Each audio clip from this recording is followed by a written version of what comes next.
coming in. All right. What's up, brother? I think it finally made it work. How you doing? I'm doing good. Thank you. How's your day? Good so far. Nothing blew up, so we're good. What'd you do today? Just making parts for chairs. It's kind of what I do every day, I guess, for the most part. All right. Nothing exploded. Uh, All no, right.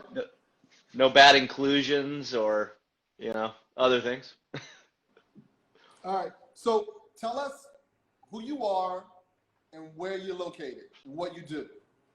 Well, my name is Thom Jones. I run a business called Semi Good Design, and I'm in Seattle, Washington, and I make furniture, and that's what I do. So, That's not all you do.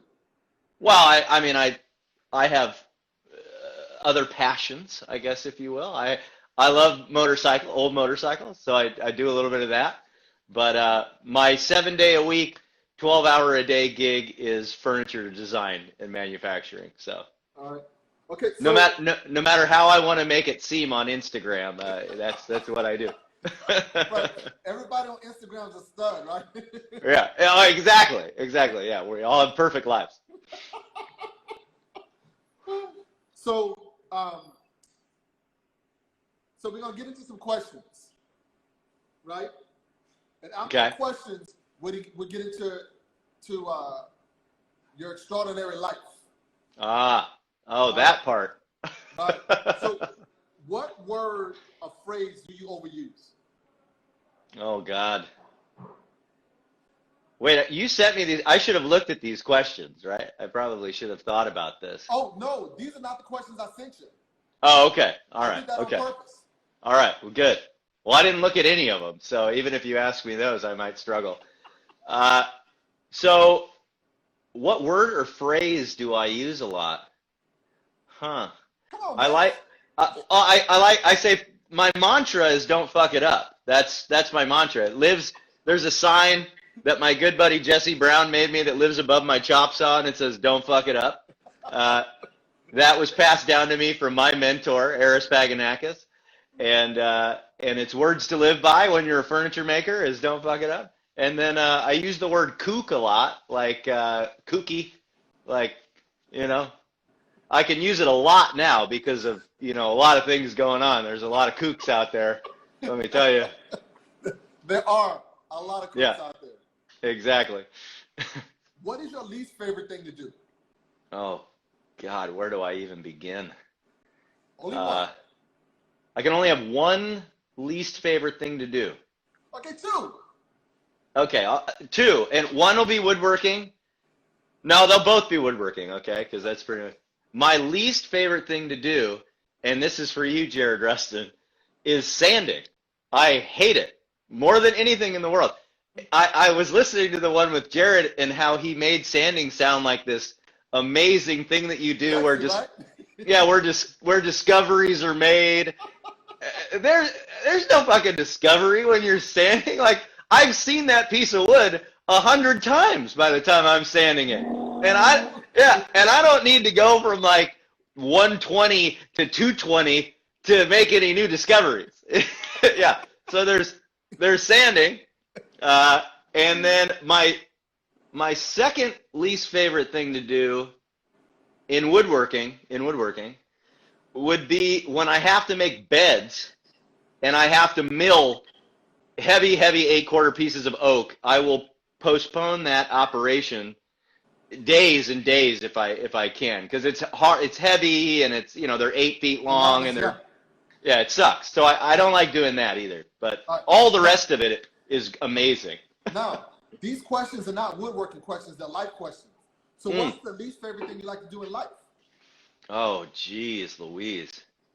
Again, I could fill a book with things. My least favorite thing to do in life would be explaining something to somebody the second time. It would be my least favorite thing to do in life. And I think those that know me well know that the second time around, you get a whole different attitude and a whole different level of snarkiness. And that might, to some people, make me an asshole. But in my mind, you're the asshole because you've asked me this thing twice, and now I have to explain to you. And all that you've shown me at this moment in time is that you didn't care enough to listen to me the first time I told you. So you earned that attitude. That's the way I look at it. I see you've thought about that. I mean, yeah, I just thought about it right now, as a matter of fact. Yeah. And then my other least favorite thing to do in life is anything that has to do with drywall. Anything that has to do with it.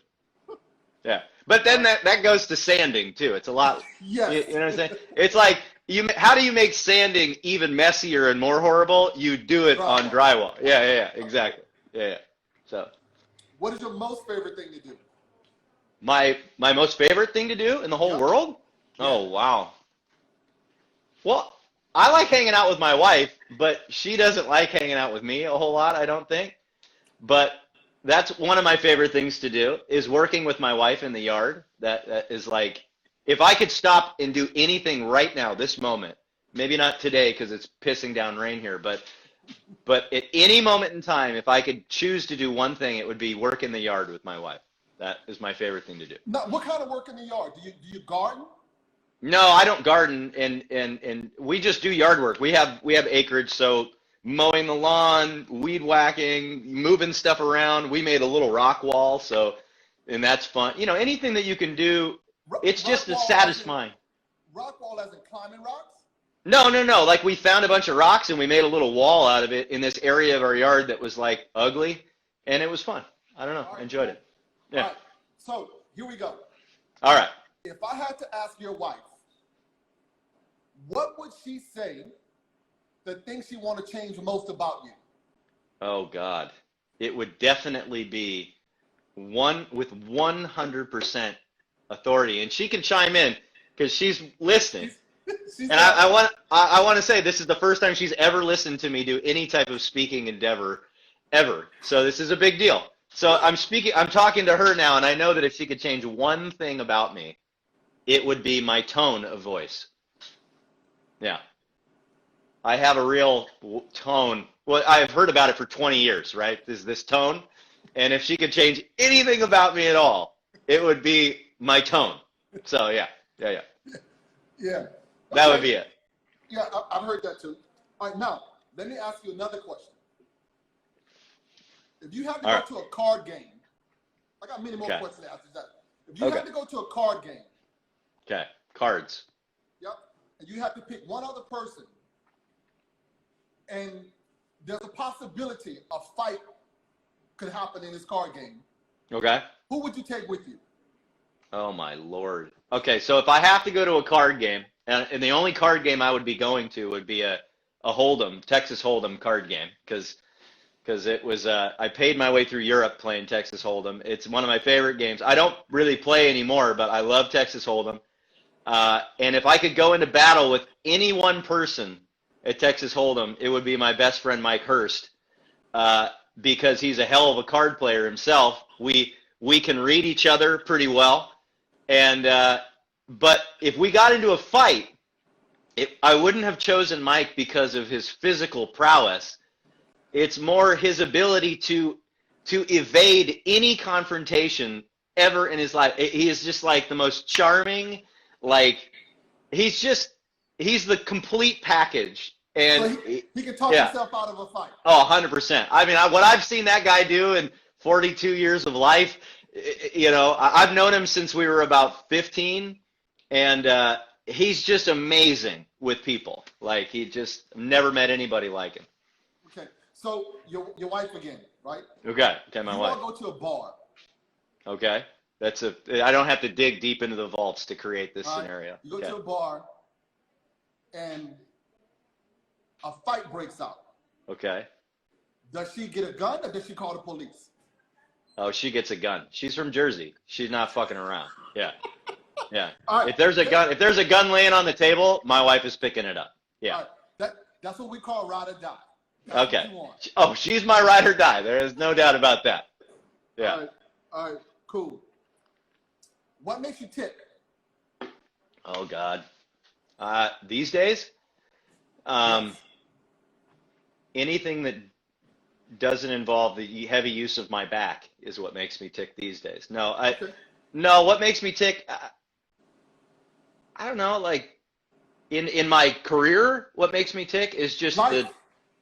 like the, I don't know, I just love making beautiful things. Okay. And you can take that in any direction you want, whether it's working in the yard, whether it's working in the shop, whether it's working Yes. on bikes. Yeah. Yep. All right. What irks you the most? What irks me the most? Um,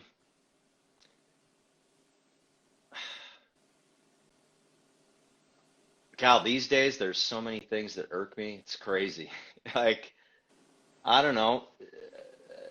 Selfish people irk me, like really pretty bad.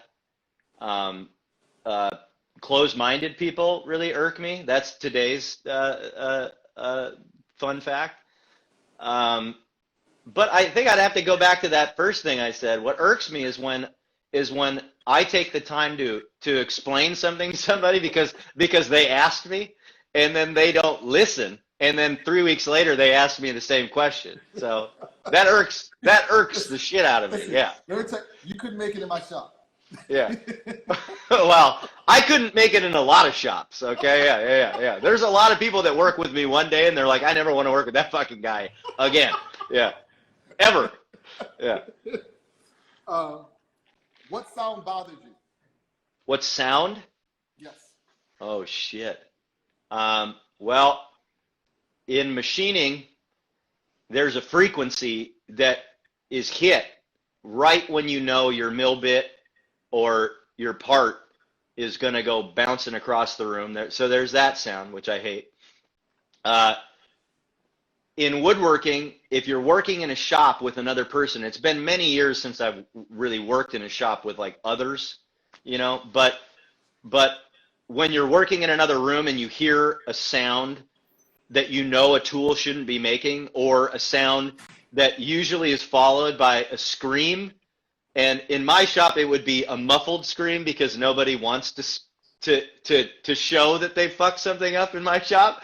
So it would be like a sound and then no reaction, and that's when you know somebody's trying to cover something up. That's something that bothers me. That's when you have to stop, get up, Yeah. and Oh go yeah. check. And then you're like, everything all right? And you don't want to look too deep into it because you almost want to give them the ability to cover up whatever fuck up they've created at that moment in time. But I don't know, the sound of this bird in the morning outside my fucking bedroom really drives me crazy. I'll tell you that. I'd like to meet that bird. Yeah. I don't have many birds, but I like that. Yeah, I like the bird. it drives me nuts. Yeah. What is your favorite curse word? Oh fuck, for sure. Absolutely, 100%. All in. Chips all in. Fuck. My favorite. One more wife question. Okay. If I ask your wife, would she say that you are scarf or handcuffs? That I am scarves or handcuffs. I mean, I'm definitely handcuffs. Like you're in pain, and you're miserable. Yeah, that's me. What profession other than your own would you try? What profession other than my own? God,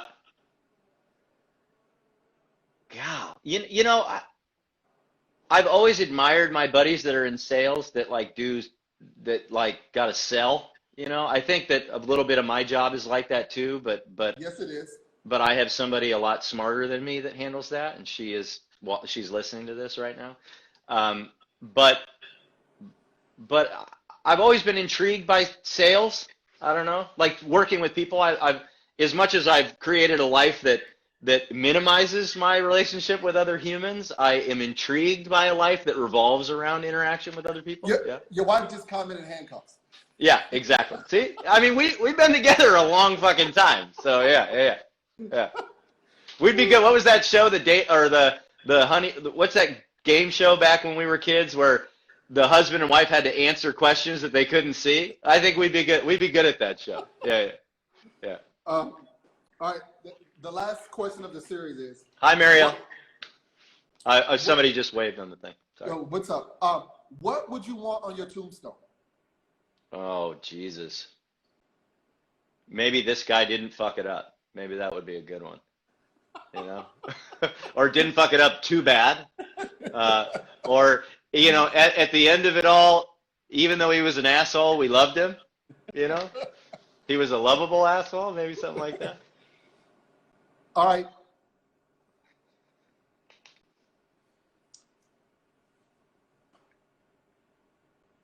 I feel like we're getting deep now.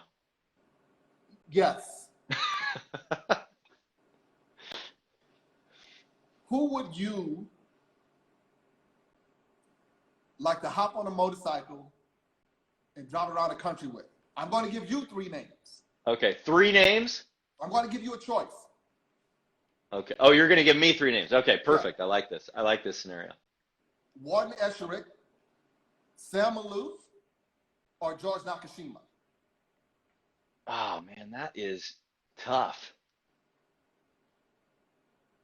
Esherick, Maloof, or Nakashima? You know, I'd probably, it would be a toss-up. Esherick is out. Like, I mean, I love the guy's work, but I wouldn't, he's not a motorcycle ride guy with me, right? And that's what it's about. But the tough call would be George or Sam, right? So I can think of a few reasons why I'd want to go with George. Let me hear. But then, okay, so George's story I'm not as familiar with as Sam's, but I am, you know, I have the what was the book though, The Art of a Tree or whatever the Nakashima book is, and I've read it, and I'm very intrigued by his process. He does, I think, kind of the antithesis of what I do. He's more of a slab guy, more of a hand tool guy, and so I'm very intrigued by his process, and I would want to talk to him about it more in a geeky woodworking way, like you know what. I'd want to ask him some of these same questions you're asking me. But then Sam would probably be the guy that I would pick. Sorry, there's some noise going on. Yeah. Yeah, how about turn? He needs to write back. Take a cab. All right. We just did a job. Yeah. And they had the U-Haul. And their U-Haul is a mile away. Okay. And the question is, do I want him to return a U-Haul? He doesn't have a ride back. Get a cab. The answer is yes. It's New York. Like, what the fuck? Why are you even asking me this question? I feel you. So anyway, so we're back. I would go with Sam, and here's why.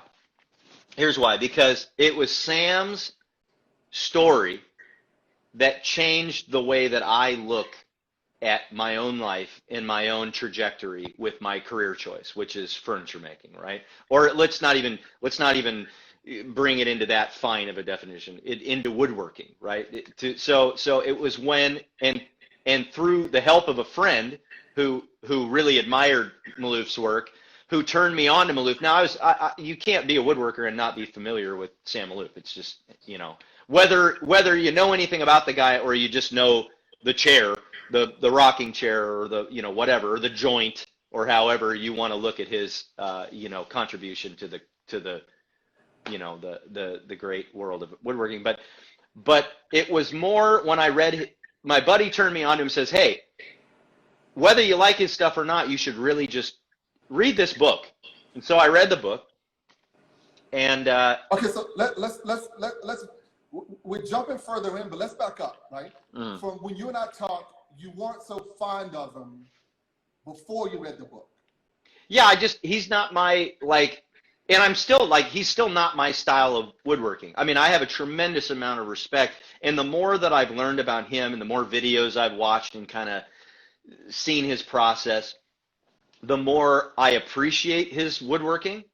And actually, I'm more into his earlier stuff, kind of the more mid-century, you know, like the stool he did, the leather wrap stool is not as far down the rabbit hole as he got, but like still far more sophisticated than the kind of like cut plywood, mid-century forms that he was doing. So like that to me was like an amazing happy medium. It was still like real woodsy, but then not like over the top, Nicholson 59 rasps and like all that kind of madness. And it still really reeked of mid-century, which I'm obviously a very huge fan of that style of furniture, but it was, it was his kind of story that really turned me on to being a fan of his work. And if you're a woodworker and you're listening to this and you want to know how hard it's going to be over the next 10, 20, 30, and if I use the Maloof example, 30 years, read his book, and you'll get a real good glimpse of how hard it is to make it in this business. And because everybody looks at Sam Maloof as the gold standard, he's a blue chip, but that guy, it took him 30 fucking years to make any money doing this. And if you can't look at your life right now and say, I'm willing to make nothing for the next 30 years, and nothing doesn't mean nothing, but like I'm willing to kind of break even with this career choice for up to 3 decades and then maybe make it or not, And the only reason Sam made it was because he was as great as he was, So it doesn't mean that like when you hit the 30-year mark, yes, you're like, there you go, now you're going to start making money. I mean, you got to be fucking good at what you do. And nobody can look at Sam Maloof's work, whether you like it or not, and say, that's not good work. You know, it is. Yeah. Yes, kind of like a beautiful woman. Exactly. Coming in the shade.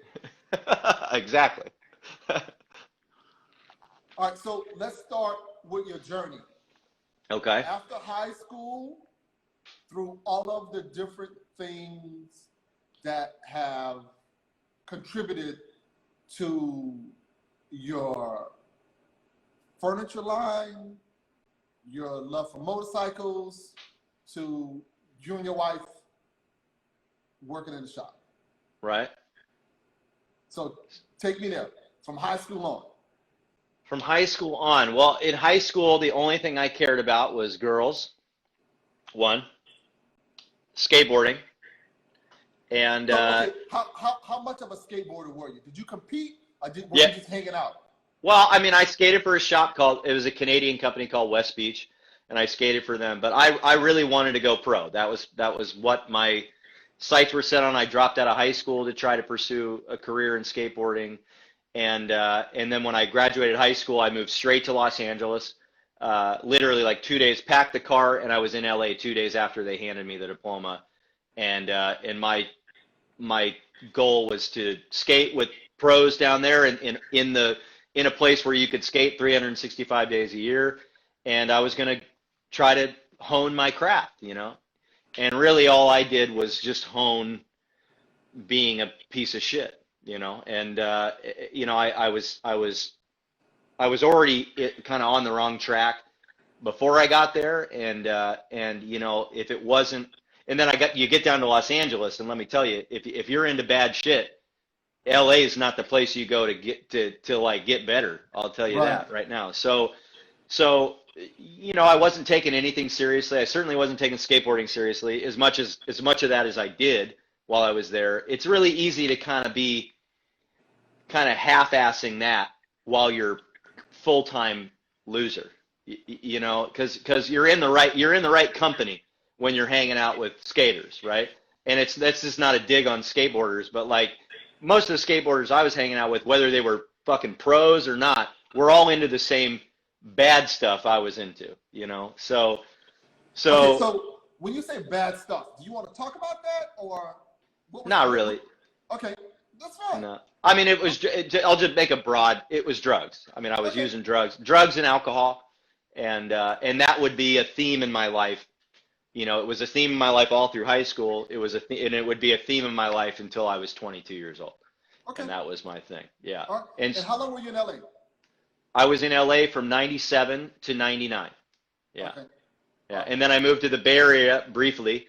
Okay. And I went to San Jose City College there, where I built my portfolio up to go to when I applied to all the design schools that I applied to in New York. So what were you doing at San Jose? So when I was kind of at the depths of my darkness in Los Angeles, that same guy that I would play poker with, that if I had anybody to choose to play poker with, came down to visit me, kind of saw the state of affairs that my life was in, and basically gave me an ultimatum. He said, hey, you pack up all your shit, quit your job, and you move up to the Bay Area with me, or I'm calling your parents and I'm going to tell them you're fucking throwing your life away. And it was kind of like one or the other. So I quit work, I loaded all my shit, and I fucking moved to San Jose.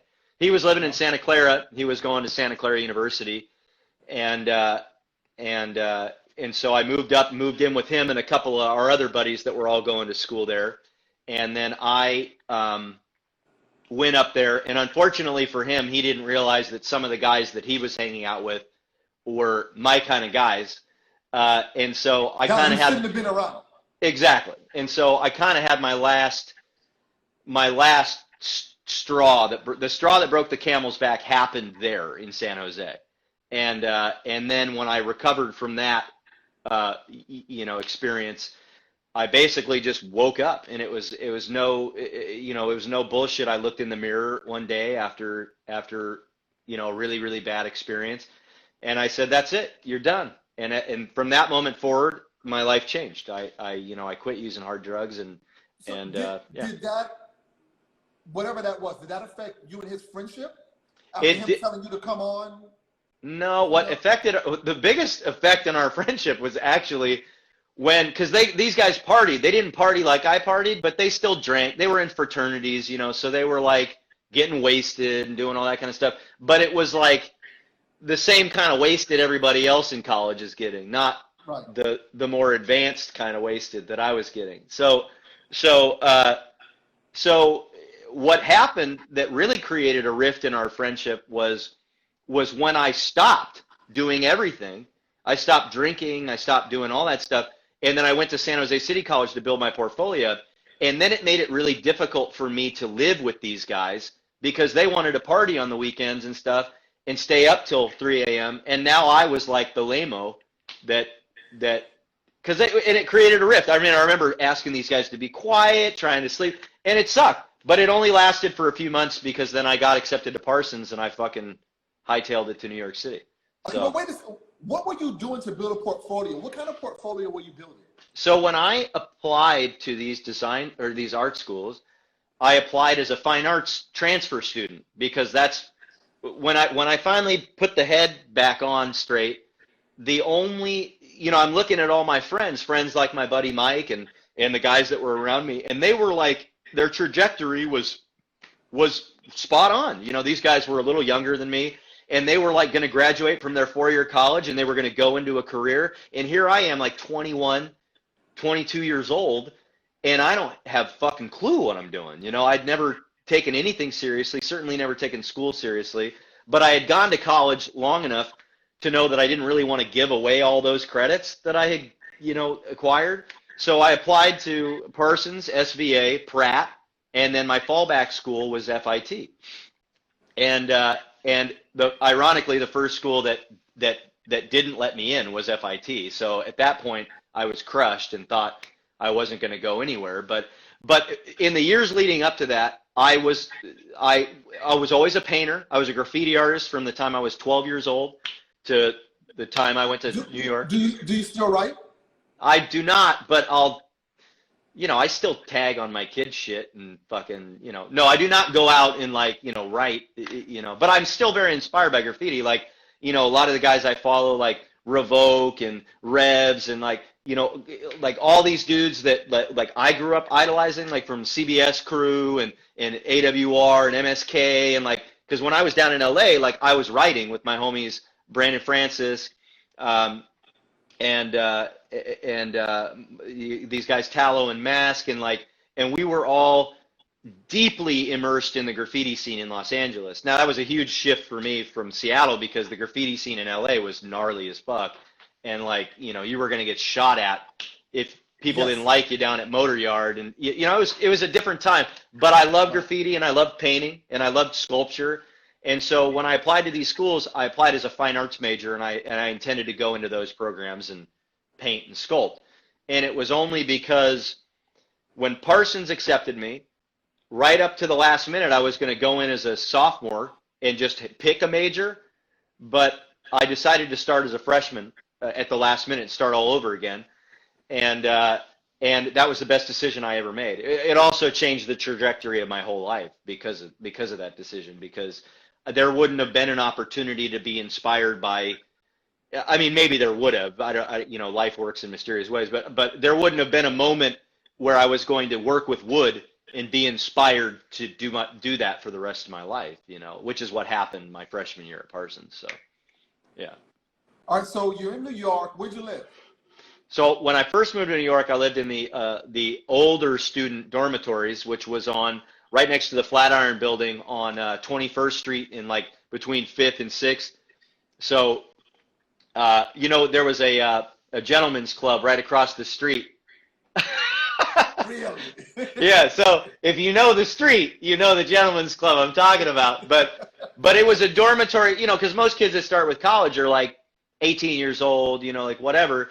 And we were 22, and so I didn't really want to dorm with a bunch of 18-year-old kids because I was of legal drinking age, and it turns out these schools care about they were like, well, maybe 22-year-old kids shouldn't be dorming with 18-year-old kids that might be setting up a situation that they didn't want. So they had a different dormitory for us, and I got into there. It was a really nice. It was like a flat. There were 8 of us that lived in it. It was that kind of, but everybody that I was dorming with were seniors, and I was a freshman. So they were all looking at me like this poor bastard has to do this insane amount of work while they're all doing their thesis projects and all that kind of stuff. So, but it was cool because I met who would be my best friend for the next 10 years. Still one of my best friends. He's one of my godfathers to my children at that dormitory, and was his senior year. He's the guy I started semi-good with, and so all that happened because his name is Brendan Callahan. What's he doing now? Now he works with Google. Yeah, he's a bit, so he's done a lot of things. He's a graphic designer. So pretty much all of the early semi-good stuff, like if you've been following my company for 20 years, you would know that we used to run these full-page ads in Dwell Magazine and stuff. All the early aesthetic of semi-good was all Brendan. So, yeah, he's a hell of a graphic designer. And if you ever picked up Dwell Magazine, there's between 2000 fucking 3 and 2006, he did page layout and graphic design the magazine, magazine you ever held. I followed them when they first started. Yeah. So and I was not as much now. I mean, like anything, everything becomes like an ad bible, and and I got all kinds of. I love Dwell Magazine, and they afforded me a lot of incredible opportunities, and the old publisher Michaela was just a super fan, and she did things for me that I'll never be able to repay her for it, which helped put my business where it is now. But it was, Okay, so you were in New York.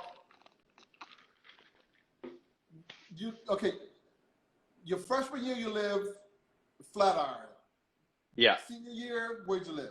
So senior year I was living in Brooklyn. So my sophomore year I was downtown in the dormitories 2 blocks from the World Trade Center. And after September 11th, the building was damaged, and then they moved all of us in that dormitory into the new school library, which is now, if you go by Parsons, the big school that's all fancy and crazy fucking looking. That was the old library, and it's kind of this frumpy little building, like a 3-story building, and they set up cots for everybody there, and so I moved into instead of moving into the library. All my friends from New York all left town after that. They were like, we're fucking out of here. Like everybody went back to Westchester or wherever the hell they were, from. And I was like, God, I don't want to sleep on a cot in the fucking library. So let me house sit, let me house sit your place. So I started house sitting my buddy's place. I stayed there for a couple of weeks. And then when they let us back in our building, I went back down there for 2 months before I probably don't got to tell you, but if you were in New York City during that time, and you were like me, and you were downtown. Okay, I was there. I was there on my roof when the second plane hit, taking pictures of what the first plane did. Like I was there, 2 blocks away. I could feel the heat when the second plane hit the building. When they finally let us out of downtown at 6 p.m., like the sun was beating on my back because the towers were gone, and the shit that I saw, spinal cords hanging from trees. I mean, I saw some gnarly shit down there, and it was crazy. And so for 2 months, I had to go back down there. My stop was Church Street, right there at the fucking church. And you get off the train, and you smell that smell, and you see them cutting those pieces of that building down. And it was hard psychologically. It was really, really hard to go back to that. So the dean of my department, Tony Whitfield, was the dean of product design back then. I asked him, I said, hey, I'm trying to get out of the city. I really want to move to Brooklyn. Do you know anybody that's got like a loft or like an empty commercial building? And it just so happened that the guy that did his metal fabrication for some of his furniture had this office, above his fabrication shop. And on January 1st, 2002, I moved in there, and that's where I stayed the next 4 years. Yeah, was there. And that's where I finished. I was living there when I finished going to school, and that's where my first son was born. Like, yeah, like that was. Okay, so when did you meet your wife? So I met my wife my freshman year at Parsons, drunk at a dorm party, and I remember it well because my wife is.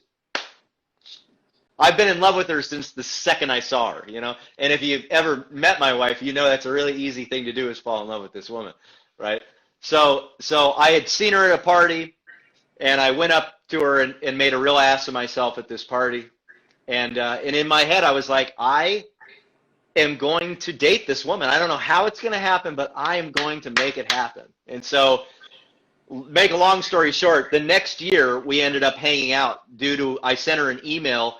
She sent me an accidental email in the summer, and I was traveling through Europe with my buddy Brendan, and I sent her sister an email response because it's a long story, but we started communicating via email when I was in Europe, and then when I got back in New York that same year, September 11th, that same year, we started hanging out as friends, like nothing serious at the time. And it was actually when September 11th happened, when I was house sitting at that dormitory or at my buddy's apartment, is the first time we actually like got together. So that was if I have a silver lining about September 11th, it's the reason why I'm with my wife is because of that tragedy. So it's a pretty crazy turn of events. Okay, so how long after college did you stay in New York? So I stayed in New York. So I stayed in New York 2 years after I finished school. And the year after, so I started my business in 2002 while studying at Parsons. And only really because my mom, I stayed at Parsons and finished. Because when you're staring down the barrel of the student debt that you're going to have being at Parsons, I mean, Parsons is fucking expensive. I don't even know what it is now, but it was $40,000 a year 20 years ago. You know what I'm saying? So, or 38,000 with student housing. It was fucking crazy, like crazy money. And when you start making, when you're hustling in New York and you start making some money, you got the scales there, and you're like, do I stay here and accrue this debt, and like, what do I get for it? Do I get this diploma, I get this, this piece of paper that I hang on the wall. And so I was talking to my mom, and I was like, I don't know if I want to stay here. I don't know if I want to stay at Parsons because I can go set up shop here with the guys that I was working with, and I can just start making money. And my mom was like, please God, just finish something for once in your life. She was like, just finish this fucking thing. So I did. And in hindsight, that was the smartest thing I could have ever done. I mean, I'm so thankful that I finished at Parsons, and it's a nice feather to have in my hat. So yeah. Okay, so you're at Parsons and you're deciding whether to leave or stay. Right. It wasn't whether to leave or stay in New York. It was to stay in school or not. Yeah. And I was never going to leave New York. And actually, the only reason, because I was a lifer, like I came to New York as a hungry, finally screwed his head on straight, hungry, young kid, ready to make moves. I come into New York City and I never experienced anything like it. Like New York is the greatest city there ever was. And I don't mean this as a dig on Seattle or any other city. I mean, New York City is hands down the greatest city there ever was, ever will be, period, end of story.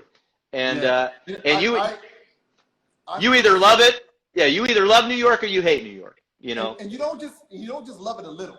No. You love it a lot. No, you're like the horse in the park. You got the bag catching your shit behind you. You got those blinders on so that you can't see what's really going on. You can't see the whip coming down on your back and shit.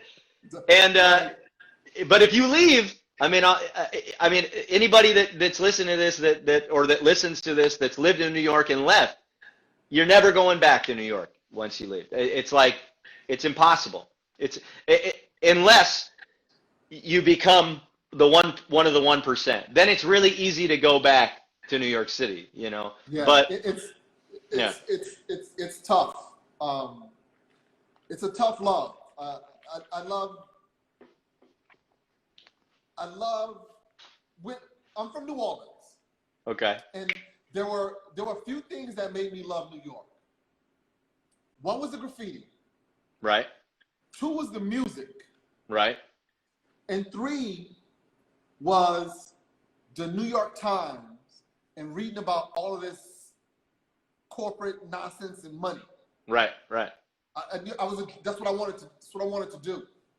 Really? So, yeah, I wanted to go to Morehouse, finish, then go to Columbia, be a corporate lawyer, then get into politics.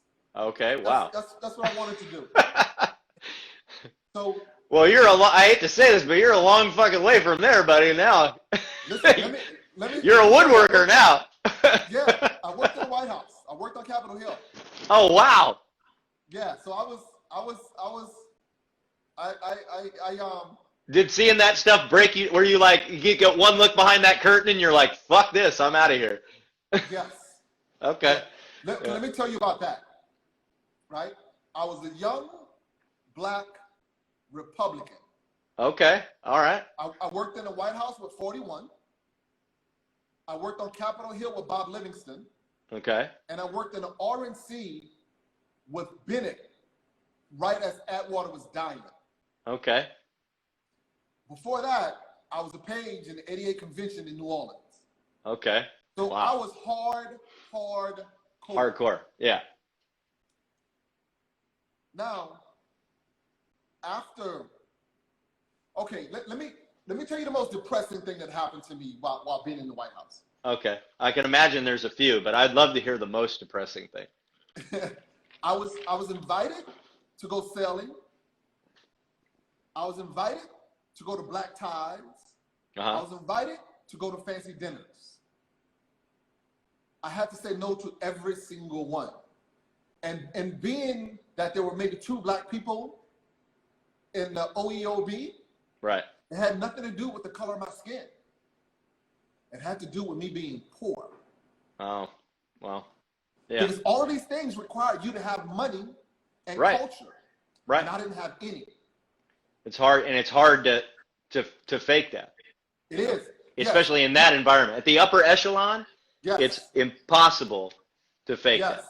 Yeah. Yes.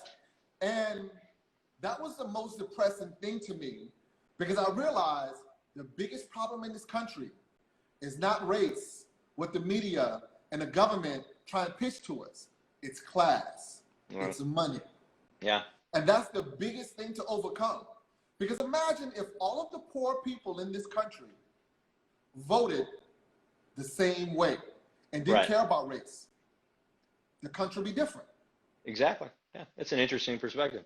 So what happens is most of the country is divided on silly race issues, silly religion issues, and you have the entire South, the Midwest, that's filled with poor white people voting against their best interest. Right.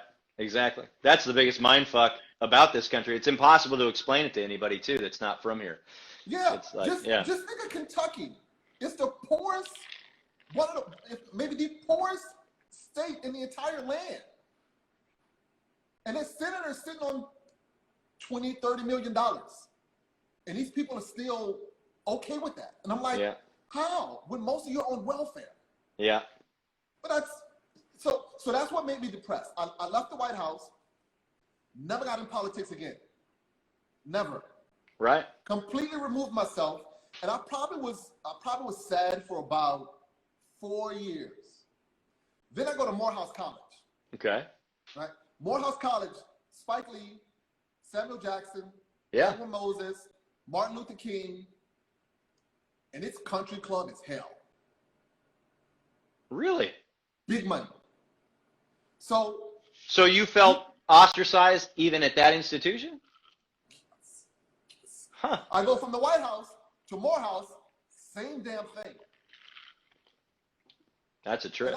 And I'm this poor, mostly uneducated kid from New Orleans. And I'm sitting here in college with these kids, and I'm going to say 80% of them, two-family homes, two-parent homes. Oh, wow. I remember once we were in class, and Dean Carter was his name. And Dean Carter asked the class, just as a thing, he goes, how many of us are third-generation Morehouse? Half of the class raised their hand. Huh. He goes, how many of us are second-generation Morehouse?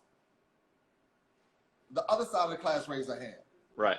And he says, okay, how many of us are first generation? There was one hand in that class that was raised. Huh. And that was me. So you finish up 4 years there? 5. All right.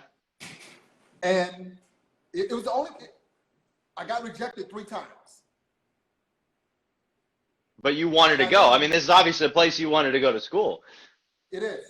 I really wanted to go. And are you proud? Are you proud of it now? Oh, I mean, without a doubt. Yeah, that's it. But the strange thing is, I started out at Tuskegee University. Okay. Which was in Alabama, small town, another HBCU, Surrey Black College University. And there, I met a lot of my close friends that are now. There were times where I didn't have a place to live. Me and the guy shared a mattress. I mean, it was. So you were preparing for New York. Yeah. You were like, where's the closet and how much can I pay for it right now? Yeah. When I was in DC, I rented a walk-in closet out of a brownstone. Yeah, well, I met many people in New York that lived in closets and paid good money for them too, as a matter of fact. Paid good money for them. Yeah, exactly. Yeah, so yeah, that was my thing with I don't know how we got onto that. Well, we're going to do that thing. We're going to do this many times in this conversation where we lose our focus. All right, so we're back to you. Okay. You were in New York, getting ready to go. Oh, the best thing that ever happened to you was you staying in college. Yeah. Well, and New York City. Like, I was a lifer. When I moved to New York, and got, blown away by everything that was New York. And then you go to, I'm going to the art school that I have been told my whole life that was the best in the world, and then you're there with all these other young, incredibly creative people. And it was an intimidating environment, but I went full force into that. For the first time, I say this a lot, I use my powers for good, and I went, I was dean's counsel all 4 years, student counsel all 4 years, finished there with a 3.95, which if you went to Parsons, you know how fucking impossible that is. And it's because I was willing to sacrifice everything to do it. I wanted to be the best at what I was doing. And that's a theme that's always run, like when I decided I wanted to skate, like I wanted to be the best at it. When I decided I wanted to DJ, I wanted to be the best at it. When I wanted to write graffiti, I got real serious about it, and I was doing. So you doing. were a DJ too? Yeah. I spun like break beats and stuff like that, house music and shit. But not just all over Seattle, LA, that kind of deal. So I always had turntables, and I actually sold them to pay rent one month, and my wife begged me not to do it because we had always had turntables at every place we ever went. But you know, someday I'll buy them again. And you haven't had them since? No, never. I have a turntable now just so that I can listen to some records. That's it. No setup. What do you like to listen to? Oh man, I mean, I think the most. See, I'm a '90s hip hop guy, so like I listen to tons of West Coast, East Coast underground hip hop, like Freestyle Fellowship, fucking Defari, well, and then East Coast like Black Moon, who else? Anything Premier did, so like Group Home, even though I think their raps are corny as shit, the beats are insane. You know, Mobb Deep, fucking Nas, you know, all the early stuff before it became like Chains and, you know, and fucking Cars and Moet and fucking, you know, all that stuff. Like super into like Big L from, you know, New York, fucking like Legend. Yeah, like that type of stuff. Like hip hop, you know, like the dope shit. Hardcore. EPMD, like every EPMD record there ever was, like, you know, the good stuff. Yeah. Yeah. But then I listen to tons of classic rock. Like Led Zeppelin's my number one, like the greatest band of all time. Number one. Like I can't even trust somebody that says they don't like Led Zeppelin. Like done. That's it. They're dead. They're dead to me. But then I'm also like a huge. You can't be from Seattle. Okay, go. Wait, before we get there, let me tell you a story. My Led Zeppelin story. Oh my God, I wish I had a Led Zeppelin story. I was a janitor in the airport in New Orleans. Okay. Right? And I was 8th, 9th grade, MTV. Okay, right. Right? So I'm watching MTV in videos, right? And I remember Robert Plant, and I remember him from the song that was popular in the 80s on MTV, Do You Remember the Sea of Love, when we first met? That's what I know him as. Okay. Right? So I'm in the airport, and I'm like, hey. And he was like, shh. So then I went a broom. And that's the only thing I relate him to. Right. So I'm in college at Tuskegee. He's the king. All right. I'm at college in Tuskegee. And the infomercial comes on of all the Led Zeppelin stuff. Now, where I grew in the hood. What, like a box set thing? Yes. Yeah. I remember that. And those songs, I was in one part of the house that came on the TV. Right. Those songs I remember from being a kid in the hood had black guys blasting that. So I'd go in because I remember it. And it's freaking him. The guy I saw in the airport, I had no idea he was connected to Led Zeppelin. Really? So you saw Robert Plant. He gives you one of these, and you're like, who the fuck is this guy? And then years later, you're like, holy shit. TV, dude, I'm tripping. That's dope. That's dope. Yeah, because I heard the music, but I never saw the face. Right. Huh. Until then. Well, he's an unforgettable face. Ain't nobody look like Robert Plant, I'll tell you that right now. No, he's not. They're my number one, but I live in Seattle, so we have a radio station here that's super well known all over the world, KEXP. You can stream it, kexp.org, whatever. So I get, a lot of times in the shop, I listen to KEXP, so I'm exposed to all this new music. But my number two band, also British, is Radiohead. Like, my wife and I were both obsessed with Radiohead. If Radiohead was like Grateful Dead, like my wife and I would have followed them all over the place. Like you've been a groupie or roadie? 100%. I've seen them live, like, I don't know, 5-6 times. Like, we will go to any length to see them. But I do have a regret for not going to England and seeing Led Zeppelin's last show. I was like, why didn't I do it? Yes. Yes, you're absolutely right. Yeah. Yeah. Okay, now we need to get off. Okay, for those of you who are coming on, we didn't do a shop tour yet. We're not doing a shop tour. No. We're not. No. What are you talking about? No way. My shop's a mess. A mess. There's no way. There's no way. Nobody's allowed. Nobody's allowed. No shop tour. There's my Bridgeport. Okay, There's my poster with naked girls on it. Look, listen. We're not going to talk about that right now. We're going to get off. Okay. Because we got 52 seconds, and we're going to get back on. All right. And I know how to do it this time. Yes. We're going to get off. I'm going to save this. All right. We're going to get back on. Okay. Okay. This is what the conversation is about. How many minutes do I got? We got 60-minute intervals. No, I know, but how many minutes till we do it the next one? Like 2 minutes? Yeah, 2 minutes. Get on, All right. get back on. All right, I got to take a piss. So we're going to shut down, we're going to get back on. All right. See you in a minute. All right. Yep. Peace. I think we're back. What's up? Yeah, what's up? Okay, so we were talking about shop tour. No. Okay. All right. Listen. We don't have to talk about that yet. So you are in. You're in New York. Yeah. You and your wife are together. Are you woodworking now? Yeah. Oh yeah. So I started woodworking. So my sophomore year I chose furniture design as my major. So well at Parsons it's different. So it was product design. And when I went there, pre-economic collapse, when I went there, they had 2 tracks. So you did foundation year at Parsons, which you got exposed to kind of everything.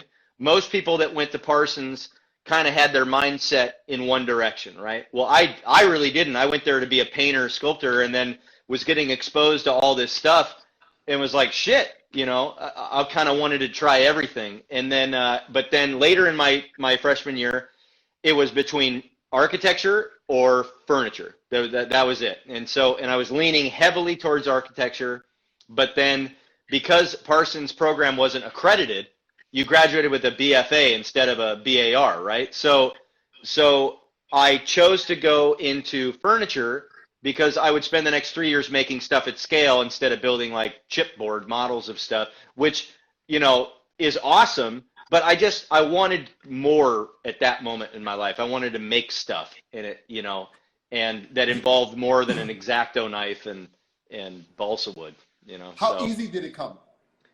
Furniture? Yeah. Woodworking for me was one of the most natural things I've ever done in my life. Like it just clicked. And most people that know me know I have no interest in things that don't click for me. Like none. My best buddy Mike, he was a masterful, like my buddy Mike's good at everything he does, but he was a masterful guitar player. Like there's this Jimi Hendrix song, of course, I can't remember the name of the song, but Castles in the Sand, right? Castles in the Sand. Very, very hard song to play, but the most amazing guitar shit going on in that song. And I'd be like, Mike, learn how to play that intro for me. It's crazy. And then like the next day I'd come back and he'd have it all figured out. So I was like, dude, teach me how to play guitar.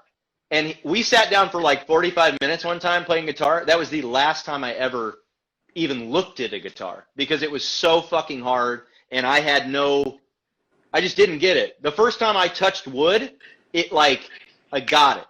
Like it just made sense. And then designing around its constraints made sense to me. And then using the tools was also like an obsession. Like I wanted to use these machines to do this stuff. So for me, it was like, the clouds parted and it's like, you're going to do this. And so when I went to Parsons and you chose to go into product design, after your sophomore year, you could choose either furniture focus or you could choose product design focus, right? Which meant if you chosen furniture, you spent the next 2 years doing heavy prototypes and heavy woodworking, right? And if you chose product design, you did heavy model making and like other, and you spent a lot of time in the computer labs, doing presentation boards and stuff like that. It was a whole different track.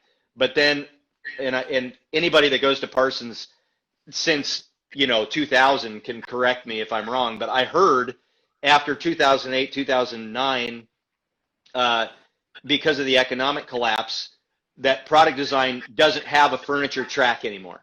That you can make, you'll make a piece of furniture, but now you don't get to spend 3 years doing furniture because the same, I mean, when I finished up at Parsons, there was no job in furniture design to go into. It's not like schools were sitting there rubbing their hand, or companies were like, all right, when's the next group of Parsons alumnus coming out so we can offer them big 6-figure jobs to design chairs? No, it didn't happen. And for me, I just, like I said earlier, I was working kind of semi-professionally while going to Parsons. It just kind of happened. I just kind of started my own business, you know. It just so when you were working making furniture?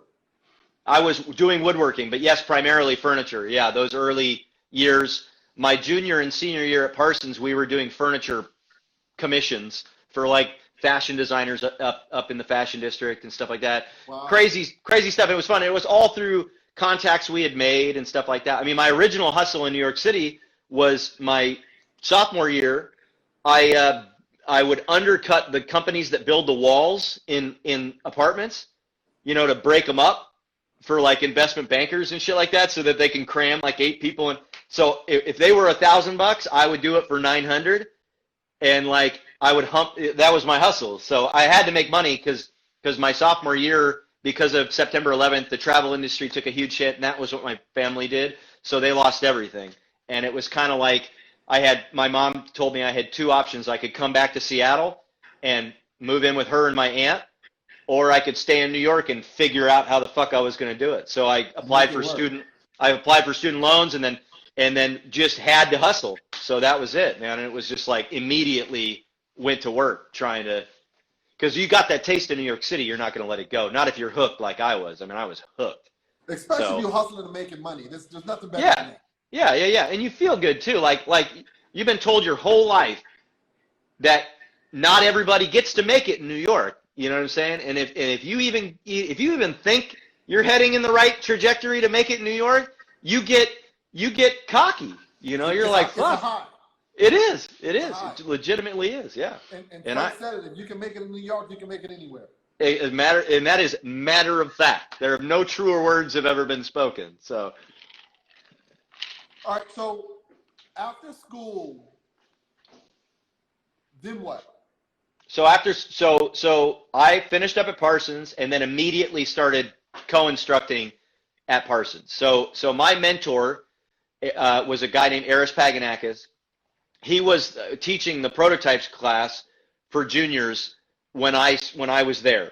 He and I became good buddies, and you could tell he was the shit. Like, he still to this day, 20 years in this business, I've never met anybody as smart and as capable as Eris Paganakis. The dude is the fucking greatest woodworker I'll ever meet, right? And it's not even about technical skills. It's about the way his brain could solve problems and the way he could create jigs to do I've never met anybody like him. Never. Like, not even close. He's in another bracket, right? So I knew right away that I wanted to work with this guy. I was like, fuck you being my teacher. Like, what's up? You need help at your shop? Like, I'll come sweep up the sawdust. Like, just let me come follow you around with a mop, you know? Like, I want to.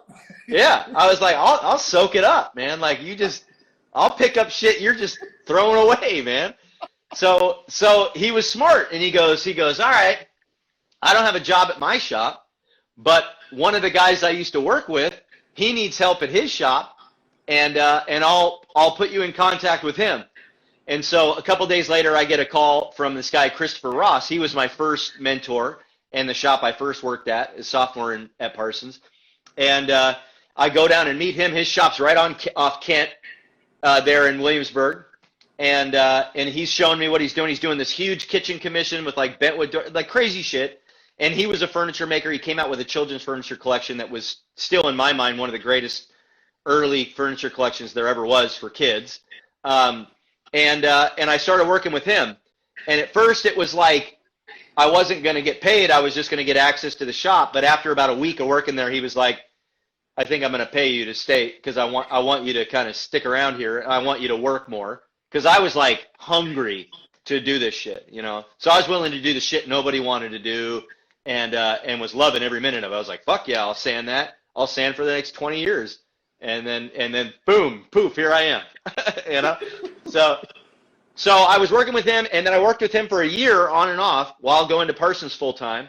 So no life at all, just woodworking, grinding, 24 hours a day, grinding. And then the second I was good and had chops, Eris goes, "All right, I want you to come work for me." And so he snatched me from him, and that was the rest is history. I worked with Eris at that point basically every day till the day I left New York. Yeah. Wow. But we started my furniture. We launched my first collection in 2005 at Brooklyn Designs, the second year of that show. So that was the first year we launched a formal collection. We had a 22-piece, 23-piece collection that we launched there. Wow. And that's when well, I didn't know any better. I was just like looking at other companies. I was like, oh shit, we need a entry table, and we need 3 benches, and we need a sofa.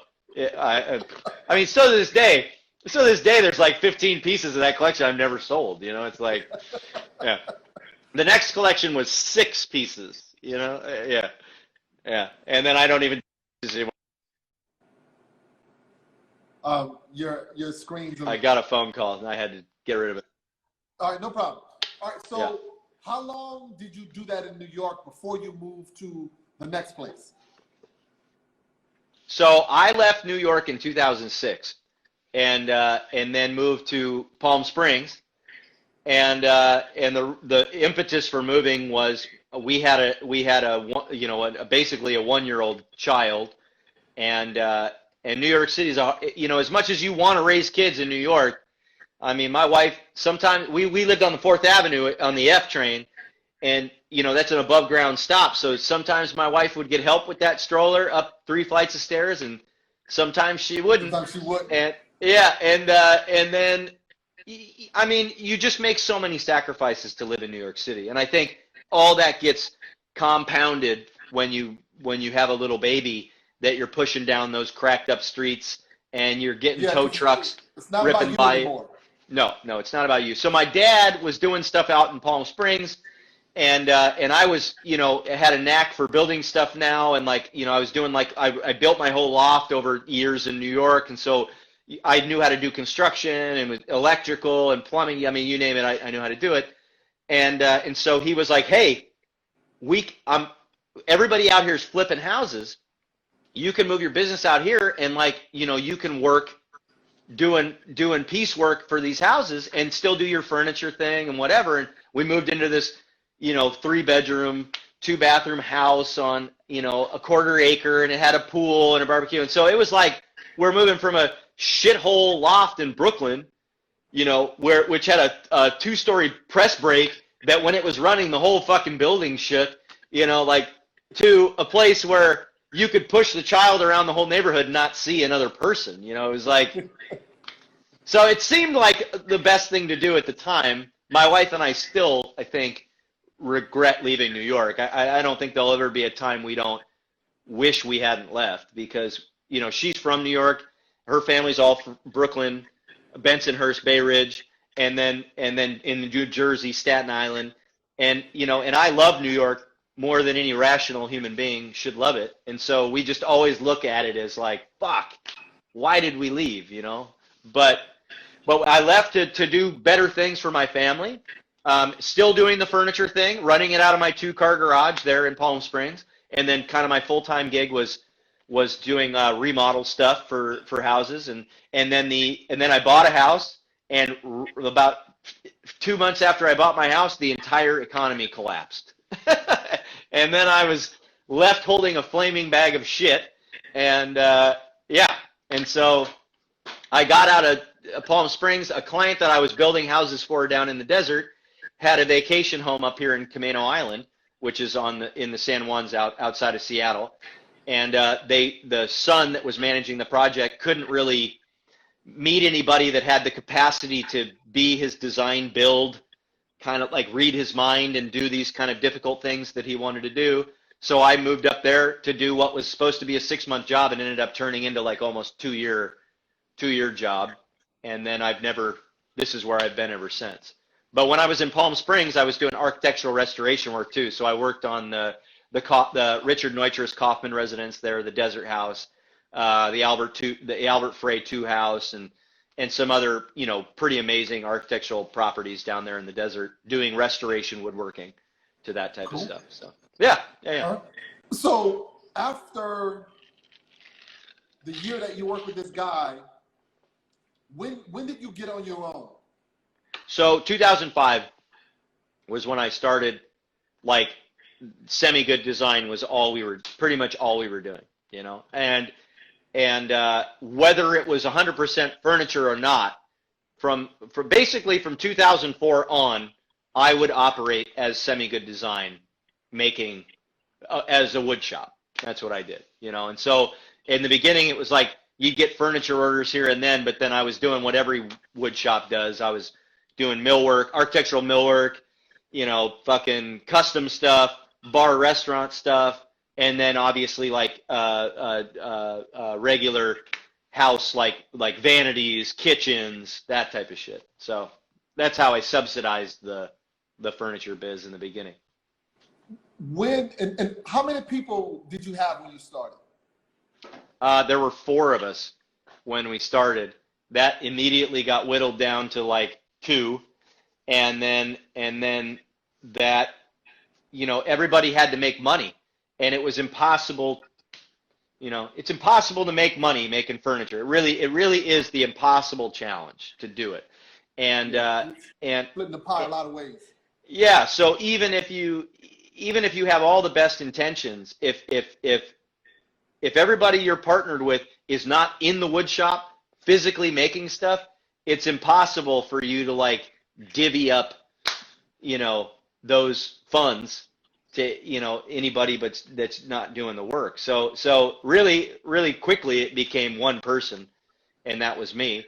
And then my buddy Brendan, who I started the company with, would just, out of the kindness of his heart, still do a lot of the graphic design related stuff for the company, but sooner or later, like, his life took over. He got married, he had 2 kids, and, and he was working for huge companies that expected a lot from him. And it was just like Semi-Good just kind of got left to me, because I was Semi-Good was a furniture company, and that furniture was made by me. And that's just kind of the way it worked itself out. At what point did you know you were onto something? 2007. 2007, when I designed the Ryan stool, my first my cantilever collection, the woven stool. When I first designed that piece of furniture, I took it home to my wife and said, actually, I don't even know if we were fucking married at that point. Yeah, we were married. And I said, babe, and I set this, my wife, has been through every single possible facet of my adult life with me. We've been together 19 years this November. We've been together a long fucking time. So she's known every version of struggling Thom Jones, right? And I come home with this, to her, looks like a bunch of sticks glued together. And I set it down on the ground. We were living in West Seattle at the time, this little house off of Brandon Street. And I come in, she's with our 1-year-old son, or 2-year-old son at that time. No, Tava would have been, 2.5. And I set this stool down, and it's not woven because I didn't know how to do that yet. It's just a frame of a stool. And I go, babe, this is it. This is the most beautiful piece of furniture I have ever made, and I've decided to name it after you because you're the most beautiful woman I've ever known. And I swear to God, this is the way I remember it. Maybe I remember it wrong, but she like looks at me like I am the craziest son of a bitch that's ever walked into the room, right? And she's like, yeah, okay. I just remember her being so not thrilled with it because she couldn't see it. Like she couldn't see what I saw, And so I take it uptown. I didn't know how to do Danish cord, but I designed it to have Danish cord. And there was a guy that ran a furniture restoration shop, and weaving was one of the things that he did. So I take it up to him, and I go, dude, I need you to weave this stool. And he takes one look at it, and it's got all this wacky, it's got like descending rails, and I didn't know any of the rules about Danish cord. And he goes, man, this is going to be a pain in the ass to weave. See how it's the weave is climbing down and doing all this stuff. He's like, this is going to be a pain in the ass. And I'm like, but can you do it? I'm like, because I need this fucking thing done. I got a furniture show in like 3 weeks down in California. Like, and I'm like, I need 3 of these fuckers done, dude, you know? And so he goes, all right. And of course he does the one for me, and I got to bring him 2 more because I wanted to have all the timber. I wanted to have walnut, white ash, and white oak, you know, the trifecta, as I like to call it. And so I bring him the other 2, and he goes, dude, that price I gave you for the first one, like, I'm going to have to double it for the other 2. And I'm like, great. So he weaves them for me. I take him down to the show of Dwell and Design. I think it was 2007. And I launch what is now known as the Ryan Collection. And it receives very good reviews. And I meet some really, when I go down to Dwell and Design, I meet 2 guys that will become very close friends of mine, or 3 guys that will become very close friends of mine in the industry for the next 2 decades. One of those guys is David Johnson from Sidecar Furniture. He and I are considered to be the weaving guys in the United States, right? Before weaving was cool, I'd like to say, thank you very much. People were doing it before everybody was doing it. And those people were myself and David Johnson, okay? And then I met John from Semi-Handmade. He runs a very, very successful IKEA cabinet door refacing company. And when I went down there in 2007, it was just like a concept. He had some doors made out of like old wine jug or wine flat casks or whatever. And I remember him telling me the thing, and now he's like got 150 employees. He's fucking killing it, right? Killing it. And then who's one of my best friends, Brandon Gore, Gore Design Co. He's a concrete furniture and concrete sinks guy who's pioneered, like, I mean, you fucking name it. If it's been done with concrete in the last 20 years, Brandon Gore was like in the forefront of the guys doing that. So those 3 guys I met there and launched my collection, and it was pretty much from that moment forward that my trajectory as a furniture maker would be heading in, for the most part, this direction. You know, and it would have, you know. How do you remember how much you sold at that show? Well, I only sold a desk and a stool, but I didn't bring, so for me, and I didn't know people did this, I didn't know people brought down booths and then tried to sell them down there. Like for me, like I was bringing shit that I wanted to show it, but I didn't really want to sell it, you know. And some of the stuff was stuff from my house, you know, like I wasn't really interested in selling it. But I did sell a desk and a stool, right? And maybe I sold a couple other pieces. But yeah, that was it. But everybody was talking about it back then. It was like, it was some pretty well received stuff. So I felt like my instincts for what it would do for my life, my career as a furniture maker were pretty much correct. Like it was pretty good, you know? So tell me about the weaving. How did this weaving guy in your line of weaving, did he train you how to weave? No, so that guy wove those 3 stools. Those are the only stools he ever wove for me. Because and I've made many, if you've been following me for 9 years on Instagram or whatever, you'll know that at least once a year, well, now I only make 1 post a year, but I used to make many. But at least once a year, I'll say something about how important the underside of a piece of furniture is, right? And I say the same thing that my mentor said to me. You never know what way the crate's going to show up when it lands at your client's place. And those words have never been truer than 20 years later, and I've seen crates show up like, I mean, it doesn't matter if you write fucking arrows all over it, it could show up upside down, right? So if the first thing your client sees is the bottom, well, the bottom better look fucking good. And this dude was he was good at weaving, and there was nothing wrong with the overall aesthetic, but when you flipped it upside down, it did not look, as a matter of fact, it looked semi-good, and I needed it to look like all the way good. You know what I'm saying? Yeah. So he So he got I got rid of him, and me and my buddy Justin, who I used to share a shop with here in Seattle, Krause, he wanted some he loved the stools, and he wanted some bar stools, and everybody at the show, because I didn't have any bar stools designed yet, everybody was like, do you make this in a bar stool? And I'm like, no, but I will in like 2 weeks. I'll have a bar stool. So I was giving my cards out and whatever. So the first thing I did when I got back was made a bar stool. And my buddy Krause was like, how about you let me pay for the wood and I'll weave them with you if I get to keep them. And I'm like, sick. So we went out in my front yard, that same house on Brandon Street in West Seattle. And it was a nice sunny day, and we laid all the cord out, and we looked at the stool that I had, and we just kind of like did it the same way he did it, but tried to make it cleaner. And we made every mistake you could ever make weaving. We got all the knots and everything got fucked up, and then we spent hours like untangling it. It took like 8 hours each to weave those stools, and I do them now like in just under 3 hours. I can do them. So it's like, wow. Yeah, but I don't weave them anymore. That's my wife who does that now. I don't. So your wife does the weaving now? She does it all, 100% of it. So there's only one process she doesn't do, and that's a seat deck for the chairs. And there's a two-part process of that I do, but I don't want to do it. So as soon as she can do it, she'll be doing it. Yeah. So how long was it before she started to doing the weaving? She just started like 6 months ago. Okay. Yeah. Well, I had a kid. So in 2010, I had my first apprentice, right? And at this point, the Ryan collection is selling pretty consistently, right? So one of his first jobs was learning how to weave, right? A kid named Nick Yoshihara. He runs Endo Cabinetry here in the city, and Nick Yoshihara Furniture, right?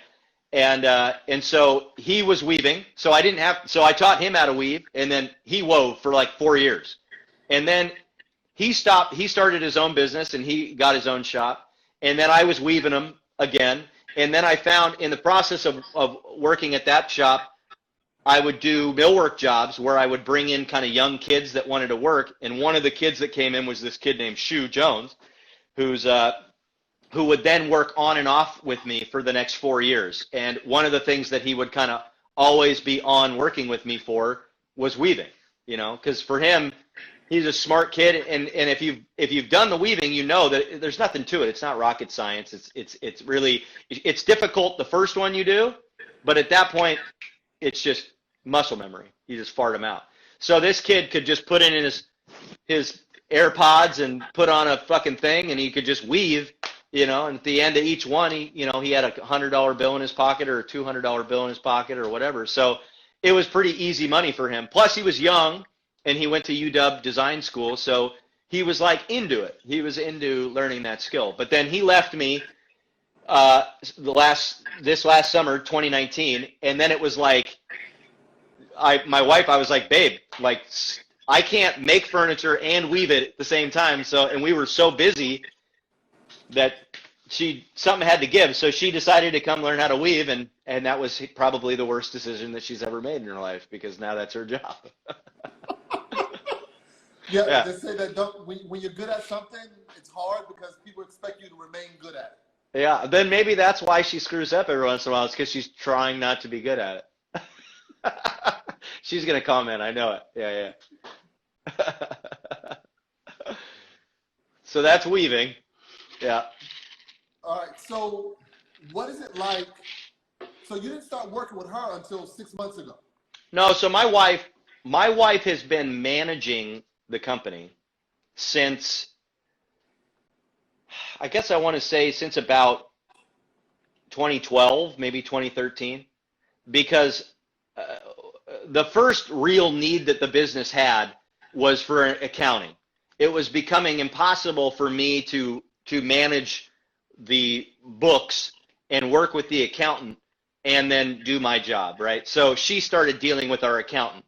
And then for years, we worked with this guy who ended up just basically ruining fucking everything. And we've had to start over since then. But then it started with accounting. Then it turned into like follow-up emails and stuff like that. And then it turned into coming down to help me patina steel tables when I needed help, and then it was like helping me sand when I was screwed or under some crazy deadline, or like helping me do a load in or delivery. And but these last 2 years, she runs the business. Like, she wakes up every morning, she sits in her chair, and then spends the next 8 hours doing nothing but semi-good stuff. And then when she finishes at the desk, she goes straight into the living room and she throws the Bluetooth headphones on and she starts dragging cord across the house, you know? So that's it. So 2 years it's been like that. Yeah. Cool. Which have been the greatest 2 years of my business, I would like to say, for the record. Yes. Usually that's how it works. Women should run a lot more. How did you get involved in motorcycles? So in 2010, I'll never forget it because it's like, it's kind of a crazy. So in 2010, my business is like, in 2009, my business is like taking off like a rocket ship. Everything's going to shit all over the fucking country, all over the world. And my business is going gangbusters. And mainly because I was doing work with Ellie Tahari and that would evolve into work with Eileen Fisher and Neiman Marcus and stuff like that. So I'm building my proprietary designs, and then I came up with a business strategy to do fixtures for these companies too. I had a relationship with the head of store planning there at Ellie Tahari in New York, and we just became friendly on the phone. And I saw an opening for a new avenue for my business, and that was metalworking, right?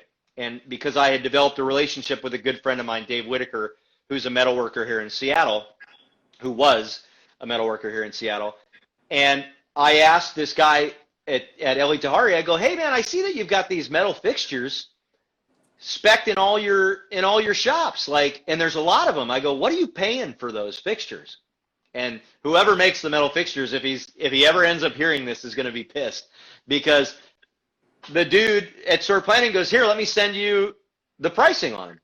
So he sends me the pricing for all those fixtures. I take it straight down to my metal shop buddy, and I go, dude, look at these fixtures and look at these fucking prices they're paying for these fucking racks, dude. And he was like, whoa. And I was like, how much do you think we could make these for? I want the best number we can give him. So he hits the numbers, and he comes back, and we can save him like 30%, like that, you know. So I go back to him and I say, hey man, I know that you've developed these relationships with these vendors for, you know, in some cases 20 years, you know. And I go, and I'm not trying to say they're ripping you off, but like there's a lot of room in some of these things. And I go, hey, I know you don't know me from Nathan, but I can make anything. So here's my pricing on those fixtures, and if you want us to make you some samples, we'd be more than happy to make you samples at that price. And he's like, all right, do it. So we made him the samples. We sent them to New York. They took one look at them, and literally the next 12 months, we did every single thing for all of those stores for the better part of 2 years. So wow. 2010, 2011 were the craziest 2 years of my business. And so we're doing all of their metal work for the stores. And this is stores all over the world. I was flying to like Spain, flying to Mexico, flying to London to do all these installs for these shops, because then they were paying me and my team to install the shit too. And then they are also speccing at the same time my proprietary, the Ryan collection. And then, so I'm putting my stools in every dressing room. I'm putting my Ryan mirrors in every dressing room. And then I'm designing fixtures for like their men's shop. I designed all the fixtures for their men's shop in this mid-century style. They only ever did that one shop, but like we were doing fucking everything for them. And then the guy that owned that company went batshit crazy, and everybody got fired, and everybody lost their job, and he withheld all kinds of money from me, and it was crazy, like the craziest thing. We were going like gangbusters, and then the dude fucking lost the plot, right? And that was, for the most part, that was the end. I couldn't take it anymore, because there's this illusion, and I'm sure a lot of guys that do what I do store fixtures and stuff like that, you know, or develop relationships with with fashion designers and end up doing work for their boutiques and stuff like this. But I'll tell you, as a guy that spent 2 years doing that, like about as big as you can do it, you don't make any more money. It's the illusion of making more money. Like, you have way more zeros in your bank account, but by the time you have to meet those impossible deadlines and, you know, and throw bodies at the end when you know you're not going to be able to do it, and like you have to start bringing in people basically off the street to get it done, you don't make any more money. And after 2 years of doing that, you know, at that point I'm like 30, I'm in my early 30s, right? And I'm like, I can't do this anymore. The stress of it was too much. Well, because of that, I became known in the industry as the company that could get the impossible done. So then, as all these people that worked for Eli Tahari left to work for companies like Versace and Louis Vuitton and Eileen Fisher, I would get phone calls once a year for the shops that everybody said no to, you know, and it would always happen right when I needed the money the most. So I would say yes, and then I would get dragged back into that bullshit, and that finally stopped in 2014, and so, but in 2010, I was working so hard in the furniture shop that the last thing on earth I wanted to do was create new furniture. Like, I was just like, fuck this. And I had a kid that worked for me for 3 months who was super into old Harleys, and I went to drop him off one night because he never had any cars that worked, right? And or motorcycles that worked, for the record. Yeah. So I went to drop him off at his house one night, and I knew the kid was into Harleys. He had a leather belt that said Panhead on the back of it. You know, he had every cool Harley shirt you get. I mean, the kid, you thought he was 50 years old, but he was really like 10 years younger than me. And he was just an old soul and a sweet guy. And we became best friends, fast and furious friends. And he was super into mid-century furniture, which is why he wanted to come work with me. And then I go to drop him off at home one night. He invites me in for a beer, and we walk by this shitty old Panhead, like chained to a post out in front of his shop, oil just pouring down the street. It was like, should have been like a hazmat area. Like, it looked so bad, right? And it's pouring down rain, and the thing is getting soaked, and every part on it's rusting. And I'm looking at this bike, and I go, and I'd never seen it. I didn't know what a Panhead was until that moment. Like I'm like looking at this old shitty old bike, and I go, dude, what the fuck is this thing? And it was the craziest thing in the world, right? Like it. And he goes, that's my 60 Panhead. And I'm like, whoa. And I go, what's this thing fucking worth? And this is way before it went crazy like it is now. And he's like, I don't know, I could probably sell that thing for like 13, 14,000. And to me, that was like crazy money. I'm like, for this rusty pile of shit? Like, you can get, and this is 2010, right? And I'm like, $12,000, and you've got it chained to this post, and it's pouring down rain. I'm like, what the fuck? He's got a plastic bag wrapped around the carburetor. I'm like, dude, this does not look like an investment you care about. You know what I'm saying? And he's like, oh, fuck it. He goes, you want to hear it start? That thing will start first kick. And I go, bullshit, that thing runs. And he fucking pulls that bag off, it's pouring down rain, and he fucking sticks some weird key out of his pocket in it. And, you know, and I've never seen anybody even start an old bike. So I, like, the next few minutes of my life were like crazy. I'm watching this skinny little Asian kid who weighs like 109 pounds get on this fucking contraption, and he starts kicking on it, like ratcheting the kicker, and it's making all these crazy sounds, and he turns the key on, and sure enough, he kicks that fucking thing, and bow! It just fucking takes off, fucking fireball shoots out of the fucking exhaust pipe.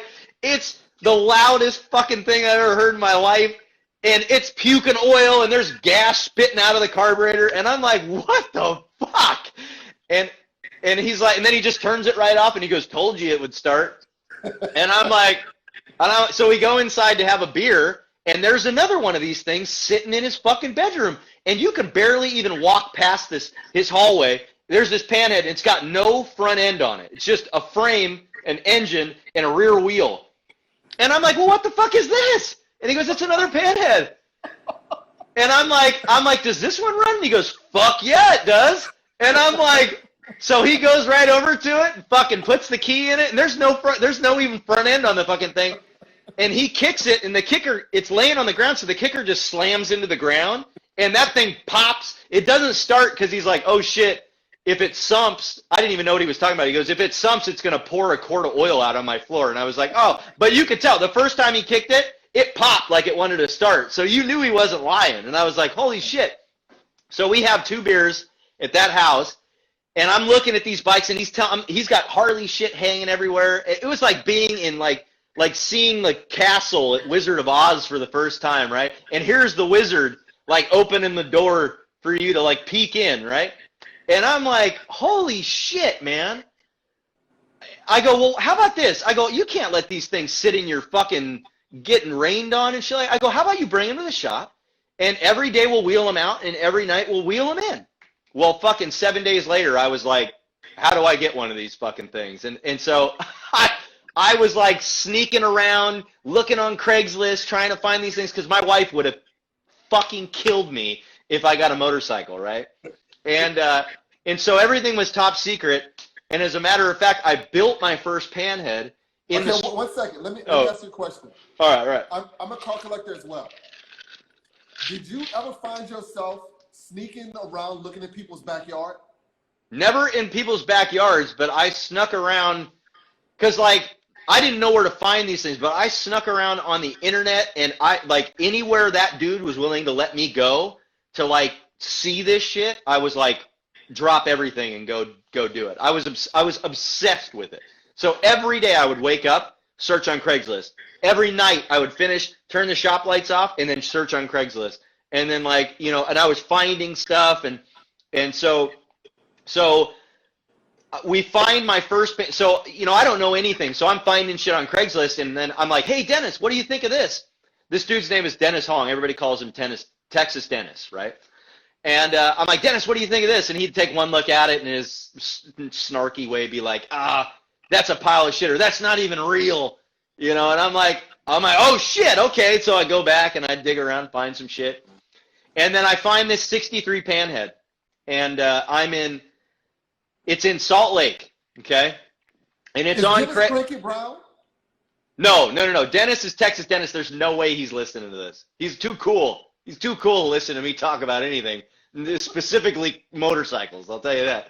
So I find this Panhead in Salt Lake, and the dude's got it on there for like $4,000 or best offer. This is a whole motorcycle. So if anybody is listening to this and knows old bikes, and they're thinking I could get a whole Panhead for $4,000, they're like, wow, that was a really long time ago, okay? So 10 years ago, you could get, and I didn't pay $4,000 for it. I paid fucking $3,000 for it. So I hit this guy up, and I say, would you take $3,000 for your Panhead? And he's like, I really don't want to, and I got a lot of people looking at it, but yeah, I'll take it, but you gotta like wire transfer the money like right away. So, and I'm such a dummy that like I don't really see this next part coming, but I'm going to the bank, and he calls me and he says he's got somebody else that's willing to pay him for, but if I wire transfer $3,500, he'll sell it to me. So at that point, I'm like, in the bank parking lot, I got no choice but to pay this guy an extra $500. So I go and I transfer the money, and then I'm like, hey, dude, can you hang on to this thing for a while? Because I got to figure out how the fuck I'm going to get it to Seattle, right? And he's like, yeah, no problem. So then I start going on Craigslist rideshare, looking for people that are driving from Salt Lake to the Pacific Northwest, right? I find this fucking guy that's going from Arizona to Portland, Oregon, and the only way to get there is through Salt Lake, you know? And I hit him up and I go, hey, I see that you're looking for a rideshare, but I don't want to ride with you. I want you to stop in Salt Lake and pick something up for me. What kind of car do you drive? And anybody that knows me knows that I drive a Honda Element, and that nobody on the face of the earth loves Honda Elements more than me. Like, I love them. My Honda Element is 15 years old. It's got 250,000 miles on it. It's like never skipped a beat. Of course, just saying this will mean it breaks down tomorrow. But so he goes, I have a Honda Element. And I'm like, immediately, I'm like, I know I can fit a Panhead in a fucking Honda Element. And he goes, and I won't have the seats in it because I'm driving to Portland to help my friend move. So it's just open. And I'm like, dude, would you take $100 to pick this bike up and deliver it to Portland, and then I'll drive down and pick it up? And he goes, no, I want to go to Seattle. I'll drive it all the way to you. And I'm like, Cool.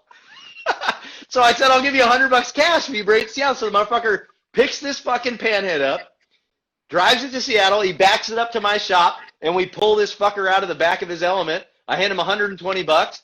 He wants to go eat lunch with me, and I'm like, nope. I don't want to eat lunch with anybody. Yeah, I have no interest in eating lunch with you, but thanks for bringing me the panhead. And then I press the button, the door closes down, and that's it. Yeah. And then I take those parts, and this is when my whole life changes, right?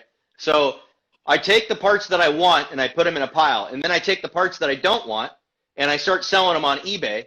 And then I actually sell them for more than I paid for the whole panhead. So everything I got for free. By the time I was done building that bike, I think I paid like $1,500 to have the whole thing done. And I sold that bike years later to buy my first house for $25,000. So it was not a bad investment. But I built that bike in top secret. My wife will be rolling her eyes right now as she listens to this, because it did almost get me divorced at the moment in time that this happened. I built that bike in my friend Little Ryan's spare bedroom of his house. And my apprentice that I said started working for me in 2010, the first thing that kid did the day he moved to Seattle to work for me was go down to Georgetown in Seattle, and it was in a second-story building, and we had to carry a full, complete 500-pound motorcycle we had to take it down the stairs and do all this crazy shit, and that was the first thing this kid ever did. And I can remember the look on his face like, what the fuck have I signed up for? Like, I came to build furniture, and now we're taking motorcycles out of houses and shit? So, yeah, and that was it. And then when my wife finally found out, when I finally told her that I had this motorcycle, she was like, how? And then I had to tell her, like, that I basically was keeping it secret from her. It did not go over well. It was not a good time in my life. And my wife definitely did not become a fan of the motorcycles, probably still isn't a fan of the motorcycles, until we decided we wanted to buy our first house. And I sold 3 of my motorcycles, and then we bought my first house. So it wasn't even furniture that paid for my first house. It was motorcycles that paid for it. So, yeah. And then changes the course of my life forever. So your motorcycles, were they trailer queens, or were they riding motorcycles? Oh, no, I didn't get into trailer queens till later. So all my bikes were shitty. Because, like my dad was into Porsches, so I was a Porsche guy, right? What kind? So, 911 specifically. But my dad had 14 Porsches before I graduated high school. Like, he would have one, drive it around for a year, and then, it was always trading. Like, when it was like Miami Vice, he had to have the slant nose white Porsche. Like, he was, I'm in the 80s. It's like, I was born in the 70s, grew up in the 80s. Anything cool that was Porsche related, my dad would immediately jump on that train. Like, my dad wanted to get a 308 Ferrari because Magnum PI had one. It's like, okay. But he was a Porsche guy through and through. His first car was a 914, and then he just carried that on. So I was a Porsche guy. And then the guy that got that Texas dentist was a panhead guy. So, and he was into shitty, like, Survivor. We call them Survivor panheads now because they look like they were built in the 60s, or whatever. And I was into shitty Survivor panheads, and still am. Like, still the panhead's the greatest Harley there ever was, and like the Porsche's still the greatest sports car there ever was. So I was into shitty old looking bikes, and so that's what I did up until the point I started building like show bikes, and that was when and I only have one trailer queen. I only have one bike that I do not ride, and that's my Born Free 9 bike. That's just because I built a show bike once and then rode it down to Born Free and back, and it just destroyed itself. So I know. Not a show bike anymore. Yeah, it's not a show bike anymore, and that's cool and everything, but then you've ruined this thing that you spent, and everything can be fixed, but you look at it and you're like, fuck, man, I don't want to fix that, So, yeah. No, I'm not a trailer queen guy. I'm not an advocate of trailer queens, but I do understand their place in the annuals of motorcycle history. I collect old Volkswagens and Porsches. I've been to many shows. Yeah. My wife just said motorcycles are the other woman in our relationship. That is 100% true. Yes. Yes. How many bikes do you have now? Together, or like how many bikes could I make with the shit I have right now? How many could you make? 20. Easy.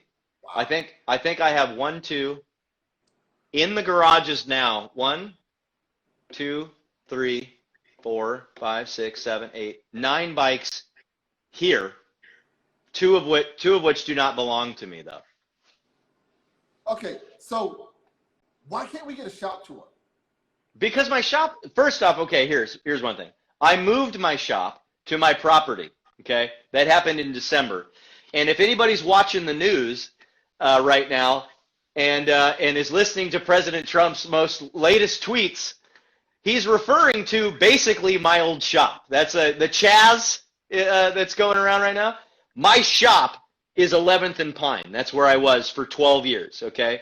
Every single thing that's happening in Seattle that's crazy is literally in front of my old shop. And so yeah, it's crazy. And I support everybody down there. I'm not making this political, and I don't want to get political, but I support every single person that's down on Capitol Hill. But if I was down there right now trying to run my business out of my shop, I'd be losing my fucking shit right now. And you know, and anybody that knows me can vouch for that. Like I would not be able to handle it, whether it's right or wrong. Like I have to run my business out of that shop. I'd be going crazy. So it was so I moved it here to my property, but it's slammed in this tiny little space right now. And then across my driveway, I'm building my new shop. The footings are in and everything's going. So in 3 months, when I move everything in there, I will give you a shop tour and we can do this again. Whoa.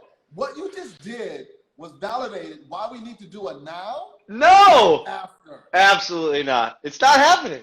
It's not. I have to draw the line somewhere, and I draw the line at shop tour right now. If I was willing to allow that, I would have moved some things around here.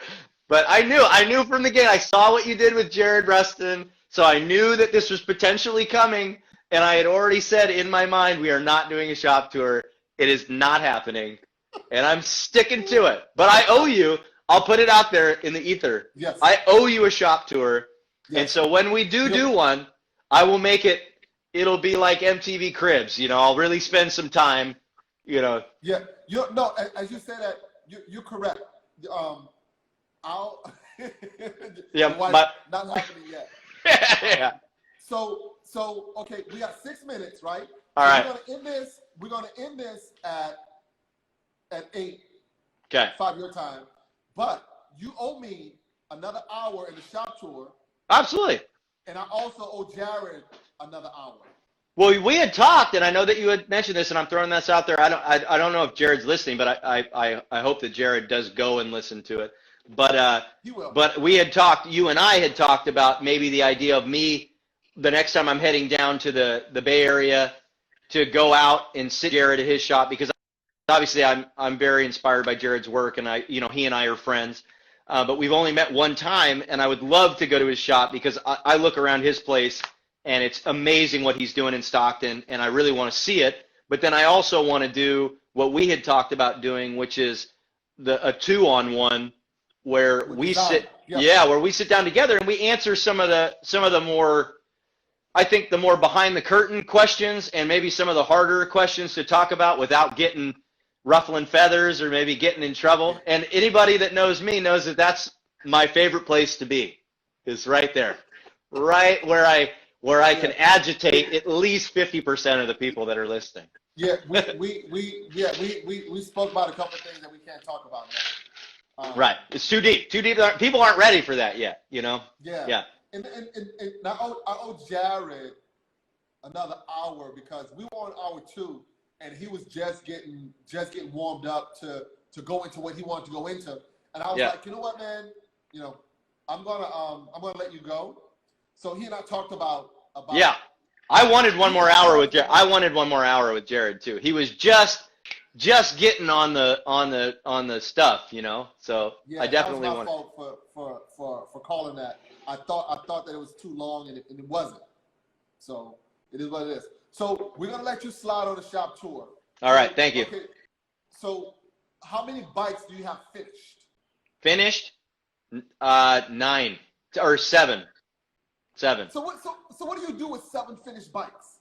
Well, you have one that works really good, and then you have a bunch that don't. Okay, now look, Clutch Studio asked what stuff do we talk about, and he's a master woodworker. I think he works with Mark Jupiter. All right. I can tell you what it is, but I can't tell you now. It was about integrity. Right. We talk about integrity. The kind of stuff, I'll answer the question like this. What stuff? It's the kind of stuff that some people want to hear and other people don't want to hear. I'll tell you that. And if you're in New York, there's going to be a lot of people that don't want to hear it. And if you're in LA or in San Francisco or any of those places, yeah, there's a lot to talk about. Let me tell you. Yeah, there is.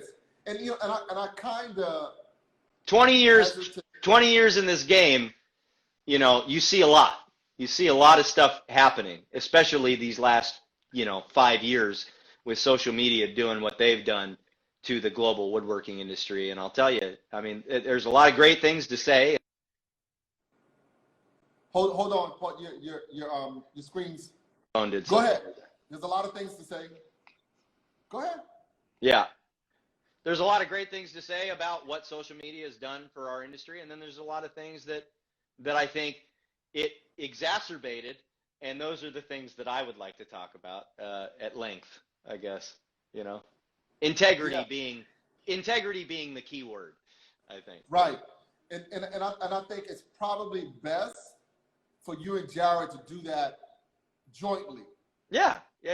I think as opposed to that's probably a two rifle conversation as opposed to a one. Well, I'd love to rip with somebody who also has experienced the same things I have in this industry, and I think if you've experienced the negative aspects of this maker movement and Joe Woodworker out there, then it's nice to have somebody sitting right next to you that can back you up, Right. But, yeah, I think. But again, there's so many great things because of social media. I mean, I've got like Scott McGlasson, fucking Jared Rustin, Jacob Marks from Scram. There's so many of these guys that I know now that have been in the business as long as me that we're now close and friendly, essentially because of social media. It's brought a lot of us together, which I think is great. Yeah. So social media is the reason we're talking. Yeah, absolutely, 100%. So you can. A guy asked about how'd you get into weaving. I mean, I kind of want to tell him to go watch the whole thing, but. Yeah, I mean, it's simple as that. Like I got into weaving because I designed a collection around Danish cord, and it essentially just forced me to learn how to do that. Yeah. And you do the weaving yourself. 100%. Yeah. Well, he learned it himself. He does it himself. The first 1,000 I did myself. Now I'm smart enough to make other people do it. All right. Now, this is your call. What's my call? We got 1 minute and 40 seconds left. Okay. We can keep going, or we can stop. Well, I'm down to keep going if you got something you got questions you want to ask and stuff like that. Okay, so this is what we'll do. Oh, see, we'll there's off. Brandon Gorgeous joined. Hey, you missed. I was talking about you earlier, buddy. So we're going to get off and we're going to get back on. Okay, right? Let's do it. And what I want to talk about is from the time you started weaving, what has happened in the industry since then. Okay. Yeah. All right. So we could talk a little bit about integrity. It's we can. Right. We'll definitely skirt around that as I talk about the last 13 years of my business. Yeah, for sure. All right. Okay. All right. So we're going to get off. Okay. And we're going to get back on. Okay. So give me 2 minutes and I'm coming back. Brandon, you stay. You stay. No. Everybody's going to get off and get back on. All right. Cool. All right. All right. And I'll be here when you get back. All right. So we're going to get off and get back on. All right. And Mrs. Jones is still hanging with us. Thank you. Aha! Hey, where's your wife? Where is she? Yeah. She is about 20 yards to my right in another part of the house. Tell her, come on. Tell her to come on. I don't think my wife wants to get on. If she was coming on, there would have been a lot more preparation. Let me tell you, it's not. She is beautiful in all states of her daily womanness, but it definitely would have required preparation. I know that. Right. She said hell. She goes, hell no. Yeah, see, I mean, I told you, we're like, we're in tune with each other. Okay. We should actually do these things more often so she would realize how in tune I am with her. You know what I'm saying? Yeah, that's pretty cool. That's pretty cool. Mm-hmm. Okay, what would you say is the coolest thing you and your wife have done? Like ever in our lives together? Period, ever in your lives. Oh, created my 2 boys would be the coolest thing we've ever done. No. I don't get to use those? Nope. All right, the coolest thing. That's God giving you a gift. Okay. The coolest thing that we ever did together. Yeah. Wait a second. Was. Let's let her answer first. Oh my God. Okay, well I know what I have in my mind, and we'll see if she says the same thing. Yes, let's see if she says the same thing. Road trip. Yeah, it's exactly what I was thinking too. What road trip? So when in 2000, let's see, what year would that have been? 2003? It was before she got pregnant with my son. That was 2004. So my wife studied abroad in Italy, okay? Well, she was my girlfriend, right? And we had been dating for like a year and a half, 2 years, whatever. She goes to Italy and experiences like, overseas studying and all that kind of shit. Obviously hot Italian dudes, I'm sure, had something to do with it. And she comes back, and it was hard for me because, I missed her while she was gone, and I could tell she didn't fucking miss me one bit. She's out there living her life. It was awesome. And I had been to Europe, and I had done all that kind of stuff. So it's like, I had experienced it. I knew how amazing it was. And so when she came back to New York, she got off the plane. I remember picking her up at the airport, and I'm like, I am going to have to fight like hell to keep this girl from leaving me, And I knew it. I mean, you could just tell. Her body language had changed. Everything about her had changed. And the love was gone. I knew it was gone, right? And I'm a hard guy. Once the love is gone, it's hard for me to get the love back, baby. You know what I'm saying? Like, it's hard. So, and I can't compete with your abroad friends, that like there's no reality. You don't have to like go through the shitty stuff with those people, right? So I knew how hard it was going to be. So that year when the school ended, I got a tax return check for like $3,600 or some shit like that. And I said to her, I go, listen, babe, we are going to fly to Seattle. We are going to get in my mom's Land Rover Discovery. That was the first worst mistake I ever made because that car gets like 4 miles to the gallon. Our trip could have been a lot better had I chose a more, fuel economical vehicle. So I go, we're going to go from Seattle all the way down to Gulf of Mexico and then back up. We're going to stay in the Redwoods. We're going to go to Yosemite. We're going to do all this shit. And what's this person saying? My cabinet's sorted for the house. I'm building sorted for the hijack. Oh, somebody's hijacking. I'm trying to figure out what's going on. Jesus Christ. Anyways, so we go on this trip. It's just the two of us. It's like, we have more fun on this trip. And we went to all these places she's never been before. She'd never been to San Francisco. She'd never been to Vegas. She'd never been to Yosemite. And all these places I had never been before. And then we go all the way down to Sonora, like Gulf of Mexico, like fucking 8 hours into Mexico, and we're like, it was just fucking awesome. Awesome. And we come back, and the rest is history. She's still here. She's got my 2 kids. So that's when you got your mojo. Yeah, exactly. Well, that's when I got it back for at least, like an hour or two, I like to say. Maybe 15 minutes. I don't know. Yeah. All right. So you started weaving. In 2007. 2007. And the only person you saw weaving at the time was sidecar furniture? Well, see, so when I designed the collection with the Danish cord, the only thing I had used for reference of Danish cord was like Hans Wegner and fucking, those types of Danish guys that were using it. When I went to Dwell and Design to show, Dwell had put me with my booth wall was shared with David from Sidecar Furniture, and I'm thinking I'm the only guy in town or the only guy in the country doing Danish cord, and sure fucking enough, there's these 2 Danish cord stools, and I'm like, holy shit, man! And I was like, and he did, of course, a much harder. I mean, this is classic David Johnson, where he does a much harder. I've learned that in my 13, 14 years of being friends with David, like, I would have been a fool to think that out of the gate I could get to his level, because he's on another level, and now he's considered by most to be like the greatest furniture or weaving restoring guy there is, like hands down. He can do it all. He can do the hardest chairs where I've been weaving for 13 years, and there's chairs that I look at and I was like, how the fuck can you even do that? Like, it's so complex. He's gotten into a whole nother echelon of that type of stuff. But sure enough, I'm here with my little Danish cord stools.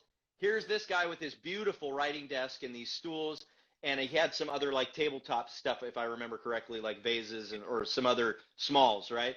And so we just became, I was like, fuck, dude. And we've been buddies ever since. But it wasn't looking at any like real pieces in person. The only Danish cord pieces I had to look at were like, I'd go over to a friend's house and they'd have some raggedy, ripped up, torn up Danish cord seat that looked like it had been left out behind the house for fucking 3 years. And, so I guess maybe in some way I looked at that stuff and was inspired by it too. But like a Hans Wegner and all of the mid-century Danish masters, all Scandinavian, those guys were all killing it. Like, and if you're into chairs, which I built my whole career kind of being a seating guy, you can't not help but be intrigued by Danish cord and Rush. I'm not so into Rush, but it's out there too. It's stuff that I look at. Yeah. So that's how. Okay, now how has since you and David over 13 years, what has happened to weaving? Oh, it's exploded. So when I came out with the Ryan collection in 07, 08, I was like the only American furniture maker at the time doing like mid-century inspired stuff. Like, because everybody was starting to get into it. Like, you could tell that like in the furniture shops, the mid-century cabinets and stuff were starting to like become popular, and you could, if your ear was on the ground, you could hear the train coming, right? So I was like, designed this little 6-piece collection, all kind of inspired by Danish, mid-century styling, right? But put my modern twist on it, right? And then launched it.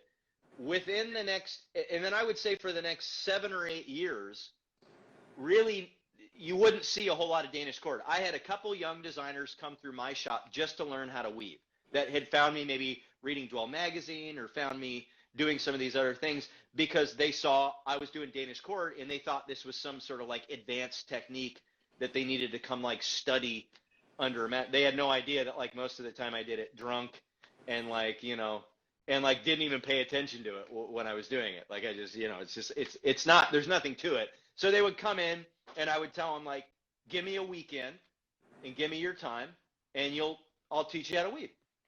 And so I had like 3 or 4 people come through my shop and they would give me a weekend and they would, by the time they left, they would know how to weave. And then they would send me pictures of like, some of them were college students, and they would send me pictures of like the bench they did at Cranbrook or the bench they did at RISD, that had Danish cord section of it, right? And they learned how to weave from me. But then, most of those people that came through my shop, none of them do furniture anymore.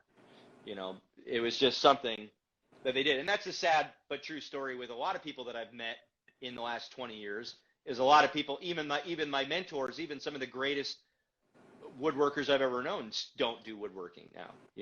2008, 2009, and 2010 took them all out. So yeah, it's tough. Yeah. It's hard. It's not Yeah. easy at all. Especially in New York. I mean, everybody that I knew that was doing this was in New York City, and like 08, 09, 2010, fucking chewed up woodworking in New York and spat it all out. And some of the greatest guys around. In one of my best buddies in LA, who was an amazing woodworker, hasn't touched it in 12 years because he just 1 or 2 bad months with a big shop and a lot of mouths to feed, and you're done. And those are, if there's any words that have been my secret to success, I'll bring up Aris Paganakis all night. But one of the things he told me as early as I can remember meeting him was you keep your overhead low and you'll always be in business. And I have ran my business like that since 2001. Yeah. Low overhead. That's what I need to change about mine.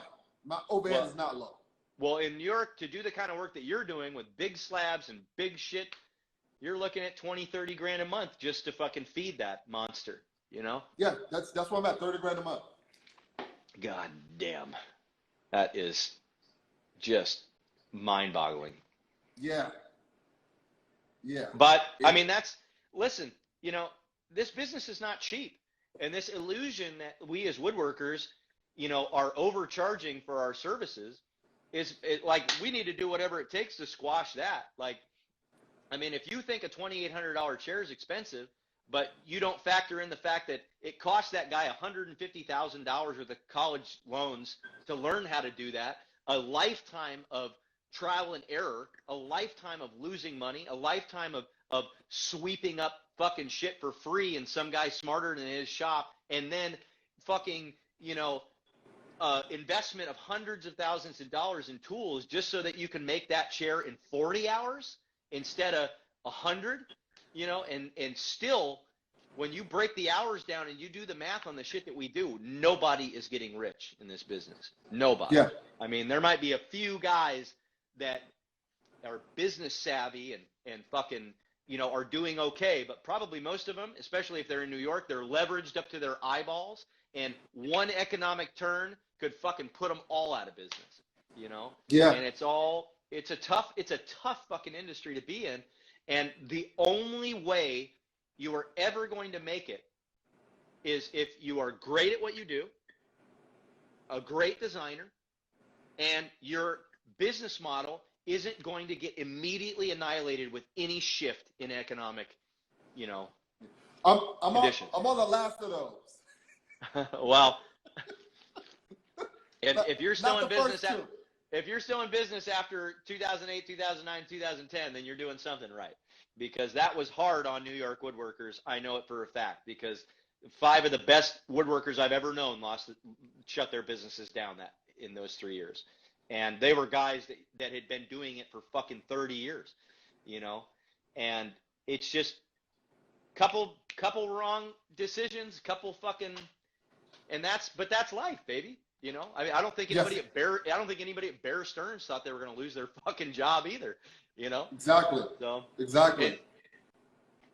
So it's, I don't know. There's no guarantees, and but what I've learned is if you operate under that simple rule, keep your overhead low and you'll always be in business, I promise you that you'll be better prepared for any hardship that may come your way. And they're coming. In my 20 years of doing this, there's been 3 major fucking things that have happened that could take you out, Yeah. So, yeah. Yeah, it's when the pandemic hit, I immediately, as soon as we got it, we applied to be essential. Early, before it was a thing. Because the tree cutter told me to. Mm-hmm. Because he was doing municipal stuff. Right. So I did it. We got approved. And that allowed me to keep working. Awesome. If I had to close shop. That's it. If you didn't have an understanding landlord or somebody that was willing to work with you, because that's your nut. Your nut is your space, right? See, for me, I moved my operation to my property. I have 10 acres here in Issaquah. Wow. And and it was just I worked every fucking day, just as hard as I did, before the pandemic, and I was fortunate enough, and that was luck. I didn't want to move out in December, but I had postponed my moving out for so many months that the dude who I shared the space with, who owns the building, he was like, "Get the fuck out, you're out." Sorry, I'm down to 10% battery, so this might just end itself here pretty soon. But you can't plug in. But Ryan, if you are listening, please come get me some sort of plug-in. Can you? Yeah, I can. We can do this. Yeah. Yeah. So yeah, I don't know what I would have done if I was still in that building. So right now, I'll tell you this: if I was still in my shop and what's going on Capitol Hill was going on now, and I couldn't get to work with the work in the timelines that I had, I would have had to give back probably $100,000 because all these architects and designers would have been like, hey, where are the chairs? Nobody wants to hear, there was some leniency in the beginning, but 2 months into that, people were like, we better be getting our furniture, for this project. And I was kind of amazed at what was happening, that how many of these jobs, in major cities like the Bay Area, fucking LA, New York, because most of my work still goes to the tri-state area, Connecticut, New Jersey, New York. How many of these projects were still on track, Yeah. That was what we did when it happened. Was we sat down with our clients and we called everyone who was asking us about theirs. And we were like, listen, does this affect you wanting this? And everyone was like, no, we still want it. We're still good. Right. And That's people great. were calling to check on their investment. Mm-hmm. At first, I was kind of offended. I'm like, really? Then I'm like, oh, wait a minute. These people gave me a deposit, and they really want to know what's up. Are you still in business? Right. And we assured everyone that, look, we're still in business. Everything is still good. In fact, the big job that we got, right before that, I delivered it today. It was 25 tables and 25 table bases for a country club, Sam's Country Club in Long Island. So that kind of kept me busy through it. And then we did a PayPal job. But yeah, I tell guys all the time, you got to have relationships. Both of my landlords were cool. That's fucking awesome. I was 2.5 months behind on the yard and the rent. And it's because they knew, I told my sellers, I said, it's a little tough, but I have the work. I got the money. Right. I just need to do the work to get the money. It's not like I'm looking for work. Right. And landlords in New York have been through it all, I feel like. So you're either going to get the worst possible landlords in New York, like I think like Donald Trump and maybe like, his dad or something, or from what I hear, Long Island City type of stuff, or you're going to get guys that have kind of like been through the muck with a lot of people and been like, you know what? We're going to cut this guy some slack because we like him. Yes, you're not a bad dude. Yeah, exactly. So that helped me a lot. All right, let me see. All right, I'm going to get plugged in, but then, damn it, this is going to suck. Let me try to figure this out here. Take your time, brother. I'm just going to hold it. I'll go to holding it now. There we go. Yeah, so we get on for another 20 minutes or more. So, all right. So, yeah, it's about relationship. Everything is about relationships. Exactly. I mean, that's everything in this business is about the relationships, and you need to be able to maintain those. And I mean, when you're doing what I do, which is production furniture, I mean, there's some leniency in that, in the sense that, like, I'm not Sam Aloof. It's not like I got a 4-year waiting list and everybody's just sitting there waiting for their accessory piece. Like I'm working with the trade. I'm working with designers, and they have lead times, and it's no different than the work I was doing with Eileen Fisher, Ellie Tahari, Salvatore Ferragamo, and those people. Like, stores got to open, and they're opening on this date. And if they don't have their fucking, poofs to like sit on in the dressing rooms, it's a major problem, right? So, and these interior designers are no different. Like, these people are moving into this house, and they don't want folding chairs around their table. Now, when we go through things like this in life, like pandemics and stuff like that, I can't help but say, what I do is insignificant in the grand scheme of things. But to people going through these hardships, this might be like the last good thing that they got going is this fucking, new house they're moving into that right now they're questioning every decision they'd ever made. And so it would be stupid of me to think that like my work isn't a significant part of that, because obviously people make a substantial investment to bring my work into their home. And so I can't be flippant and act like lead times and schedules aren't ironclad, so. Yeah. They're real. Yeah, they're real. Yeah. Outside of woodworking, who inspired you the most in your life?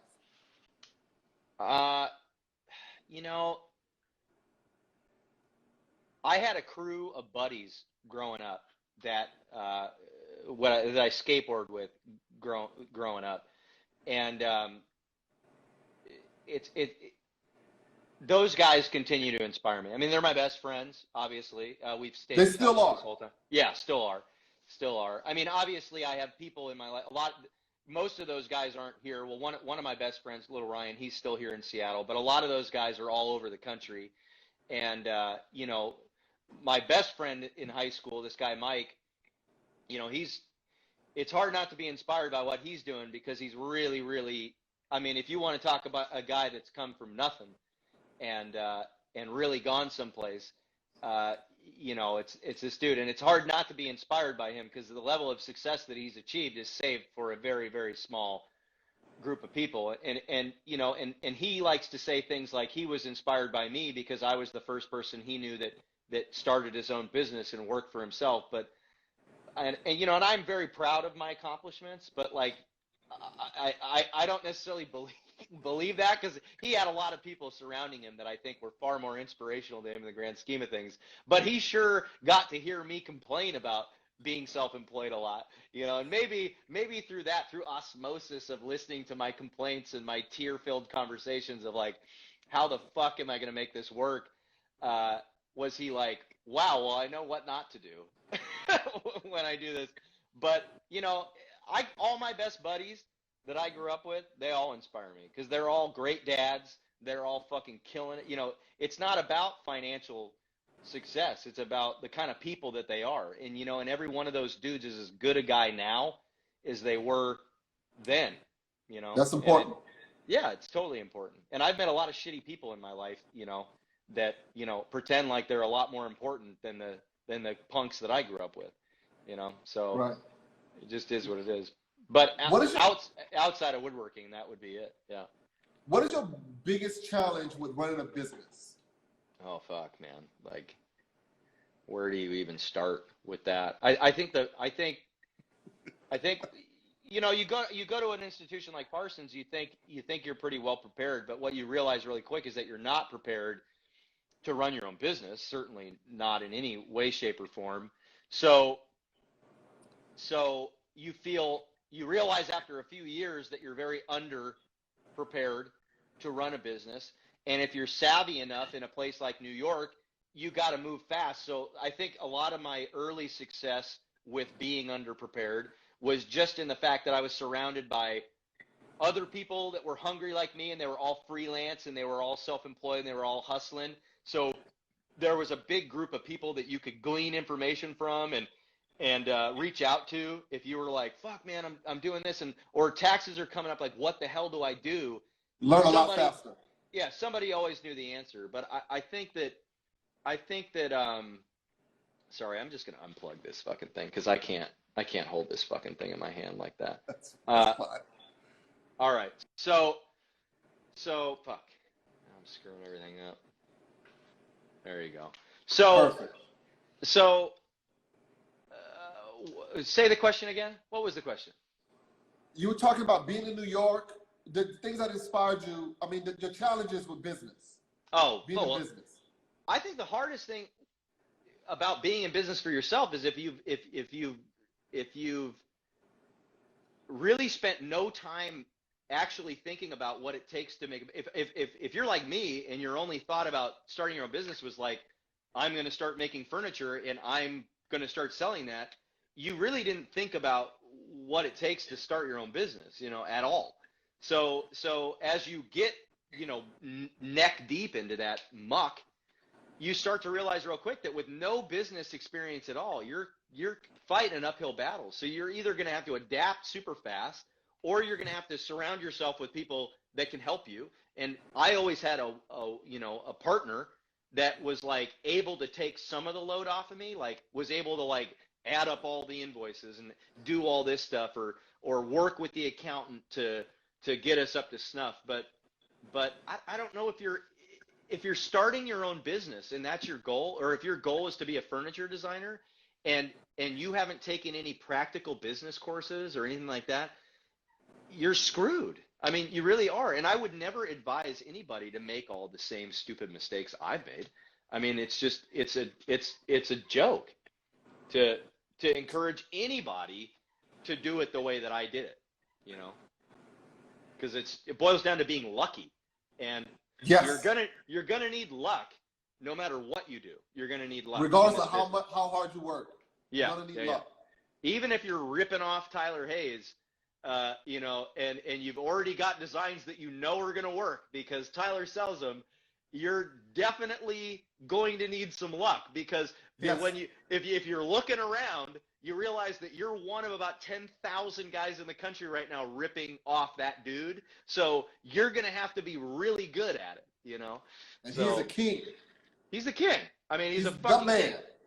You can't have started in New York in the muck during the time that we did in the early aughts and not look at Tyler Hayes as a fucking king. I mean, the dude's, he'll go down in history as one of the greats. And I don't know what book they're going to put him in now. Like, what are you going to put him in, the furniture book? Or are you going to put him in the fucking clay ceramic shit out of the earth of the town he grew up? Like, what book do you put the fucking guy in?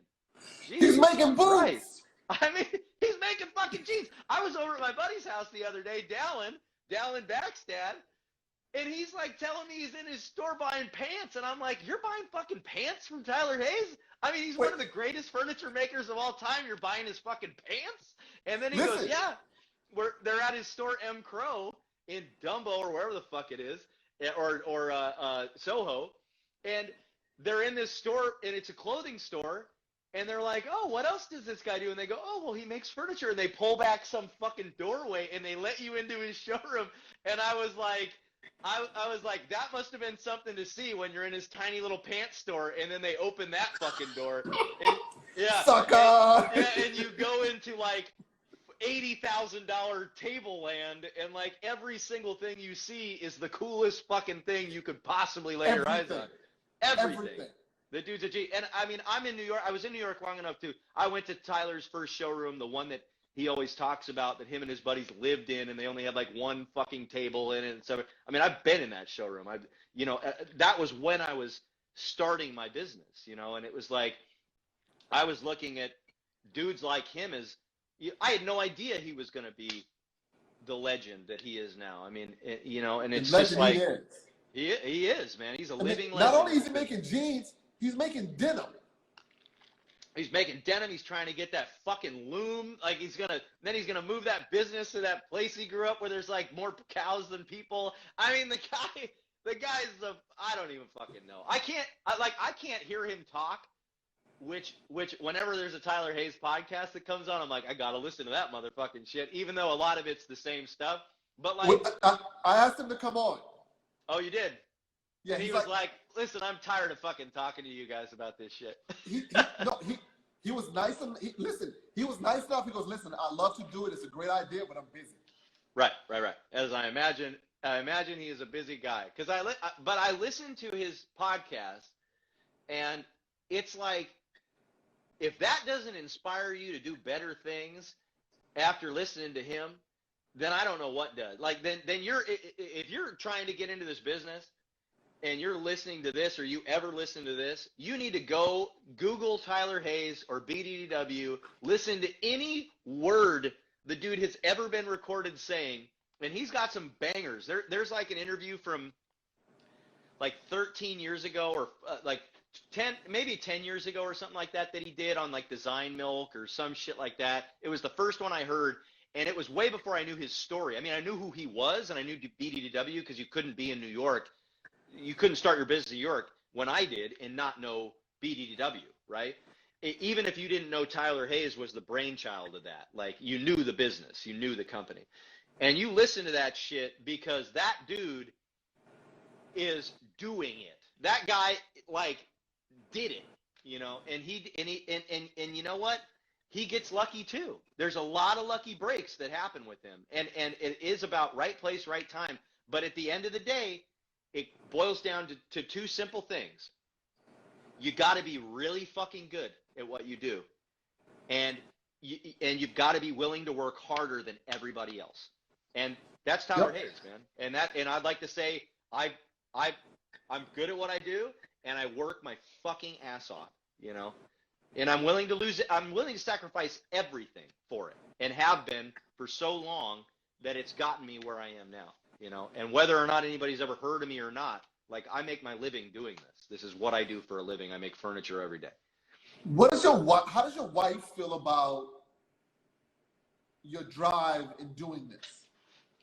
She's come around to it, I think. I think in the beginning it was tough for her, you know, and especially because she's a stay-at-home mom, and it's tough to be married. First off, it's tough to be with me. One, tough.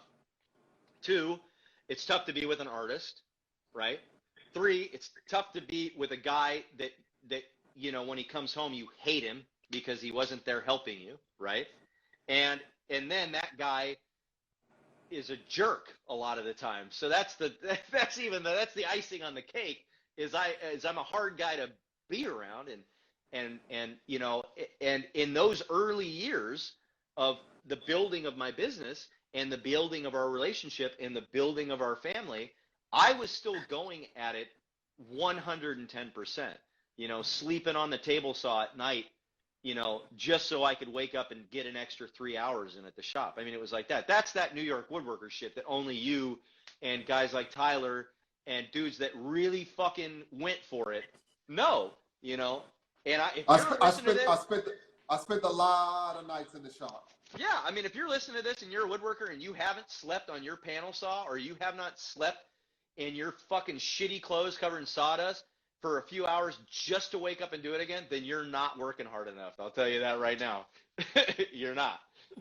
So, period, end of story. And you should probably, you know, go retire if that's the kind of life you got right now.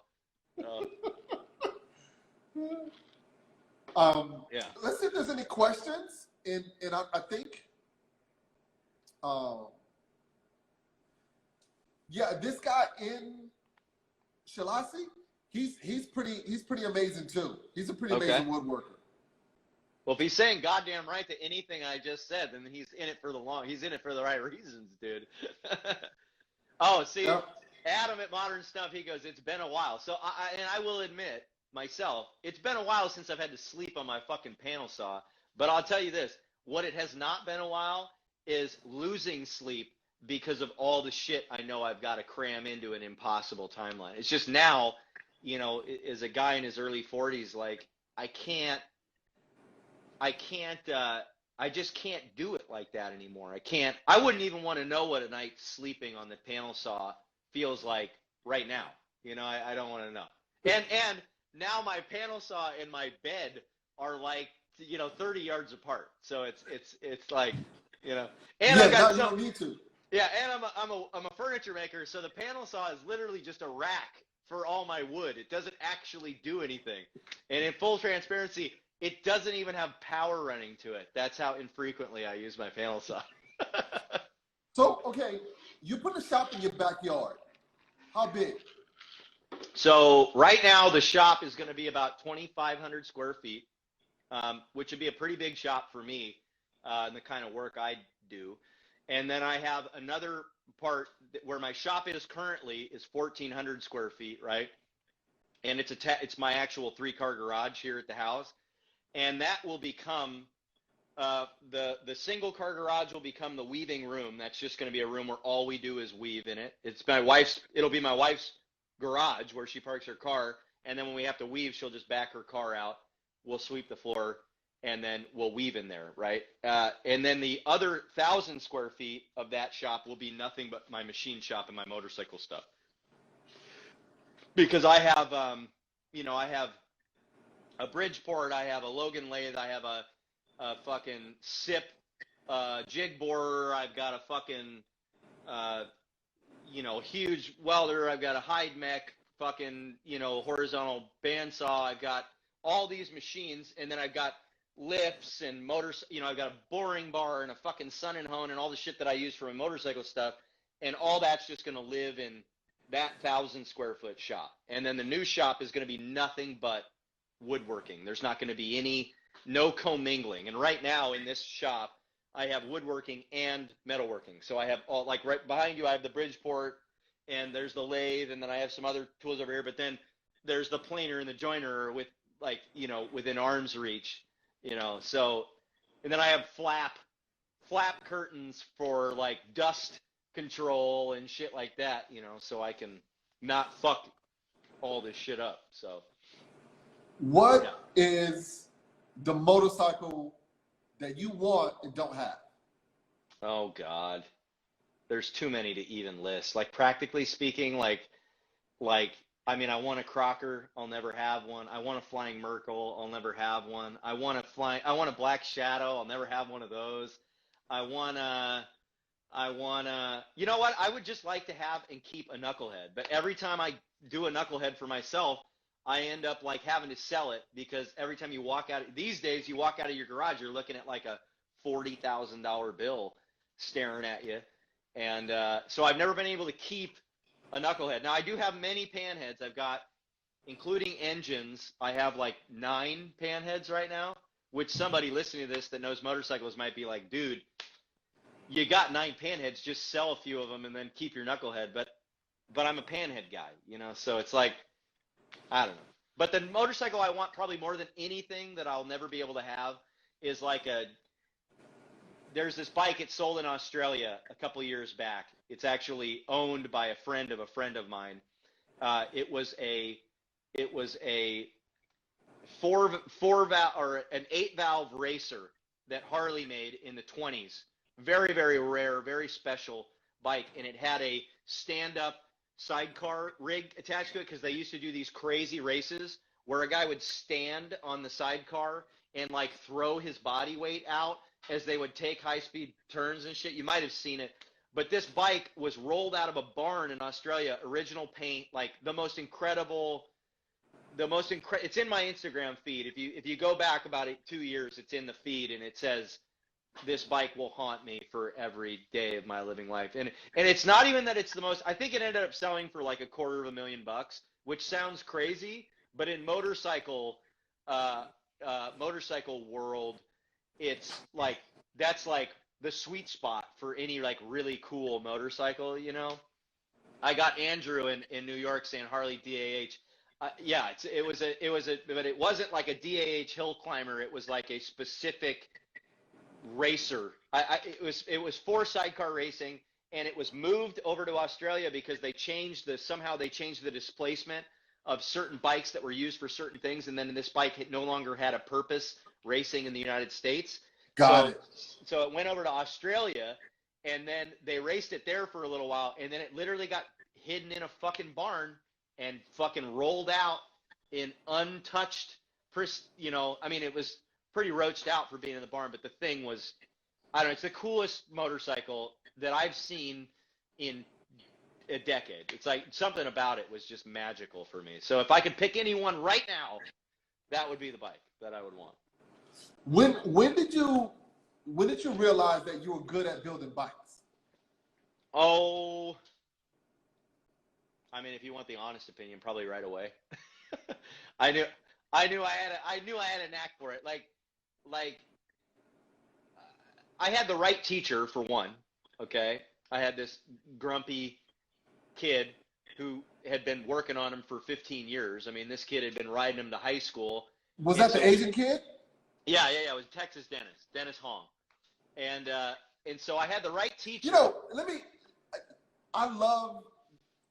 That's what I love about this country so much. He probably wasn't, he probably was from this country, but you have this Asian kid teaching you about Harley America's Davidson. pastime. I know, it's crazy. It's crazy. Trust me, politically and racially and whatever, however you want to look at it.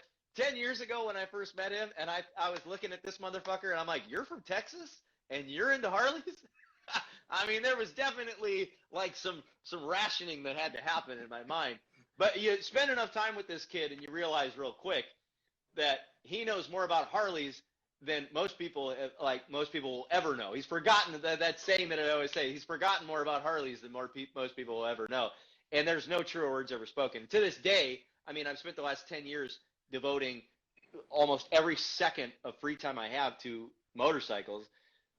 I've met a lot of people, hundreds, if not thousands of people that are involved in the motorcycle industry, and very few people are as well versed as Texas Dennis. I mean, he fucking knows his shit. So I had a really good teacher, and I was keen to learn. So when he wasn't giving me, food to, hand to mouth information, I bought every book, and I was taking apart bikes and fucking putting them together and buying this and selling that. So I was just, that's my zone. My zone is this obsessive, compulsive, like bordering like insane infatuation with things that I like, whether it's when I fell in love with my wife and when my mission was to get her to love me, like there's that, to like when I discovered I liked woodworking, it just like everything else just disappears, and I'm just tunnel vision. Yeah, absolutely. And right at that moment in time, like I needed a creative outlet, and furniture was like this albatross that I was now like this cross I was dragging, everywhere I went, because it just wasn't. It's hard to be creative when you are working 12 hours a day to hit deadlines. I mean, there wasn't even a moment left. Not fun anymore. It's not fun anymore. It really isn't. And I think you need, and through working with motorcycles, it reignited a passion for metalworking that I had lost since college. And then I started redesigning. So now everything I design, whenever somebody comes to me, I get several commissions a year where somebody comes to me and they're like, we love your stuff, but we want to do something like that you've never done. I'm like, cool. And 100% of the time now, I design like a 90% metal thing with like a wood top, and that's what it is. So because now working with metal again has changed the way that I look at furniture, because now I look at metal, I'm like, fuck, I can do this, and I have fucking Bridgeport mills, and I got lathes, and I got every metalworking tool you could ever need. I can build a fucking airplane in here. So why? I certainly can notch steel and do kind of interesting things with metal now that before I would have looked at as preventative, because I got to call my metalworker, I got to work into his schedule, I got to pay some crazy amount of money for his work, and then I got to get somebody to patina it for me. But working with my buddy Dave, he taught me all that stuff. He taught me patina work. He taught me, because I was willing to learn, because it was exciting new stuff for me, and I never really thought I would be doing it myself. But then he moved to Boise, and it was like, shit, who's going to do it now? So right. So I bought my welder, I bought my Bridgeport, I bought my lathe, and I started doing it all in house. So, and I had learned, lucky for me, I had learned how to TIG weld and stuff like that. So more fine welding in college, and I took the time to learn how to do that. And the only reason I wanted to learn how to TIG weld in college was because my teacher said that was the hard thing to do. And I was like, well, fuck, that's the only welding I never even used a MIG welder. I was like, fuck it. I'm just going to learn how to TIG weld that, And now I want to I'm looking at MIG welders right now, because I'm thinking about all these things I want to do for the house, and I don't want to TIG weld all of it. I was like, there's no fucking way I'm TIG welding a metal fence for the shop. There's no fucking way. Yeah. Not even this asshole is TIG welding his metal fence. All right? Yeah. So there's... All right, so I think is there anything else you want to talk about? Because we're going into 3 hours, and this is pretty good. I mean, we got to save something for next time. But next time, we're ripping the Band-Aid off, and we're going deep. Yeah. I think eventually we're going to have to get into that. Yeah, and next time I owe you a shop tour. It'll be a couple months, but I owe you a shop tour, and I'm never gonna forget it. And I know you. I know you're not gonna let me forget it. You're gonna be like, I'm not. What's up with this shop tour? And I'll be following you. I know when your process, and I'll be like, okay, let me know when you're ready. Yeah, well, when you see I don't only post on Instagram like once a year now, because of all the fucking vultures out there. But it's when you start seeing the aesthetic change in the surroundings, you'll know it's time. Yeah, and there's something to be said about that as well. Yeah, well, We'll say that. I'll tell you what, I appreciate the time. I enjoy your interviews with other people, and I am honored to be on here getting my brain picked by you. So, thank you, brother. I appreciate it. It's a pleasure. Keep working hard. And now I gotta go bug Sidecar. There you go. Oh, David Johnson, dude, you got to talk to him, because you know what? He is really doing some stuff that almost everybody in our industry would enjoy hearing about. Like, he is doing he's restoring the masterworks. He's learning all these weaving. He really is prolonging the life of all the furniture that current makers are inspired by. And that, to me, is one of the most significant contributions to woodworking that you can give, is keeping those heirloom pieces on the floor and alive. And I mean, that's everything. And we need people just as interested in preserving this art that we're putting out there as we do people creating new works of art. You know what I'm saying? Both are simultaneously important. And David's a triple threat. He's a fun guy to talk to. He's an amazing woodworker, and he also just happens to be the greatest weaver that's ever lived on the face of the earth. So he's a good guy to talk to. So, see, because you're a true inspiration, man. Greetings from Brazil. Oh, word up. I'll take that. I love it. Thank you so much. Thank you. I love Brazil. I'm hoping to make it down there. A buddy of mine makes motorcycle helmets in Brazil, and I want to get down there to visit him. So cool. All right, brother. Thank you. All right. Love you, man. Be safe out there. Love you, brother. All right. Thanks again. Peace Good out. night. Peace.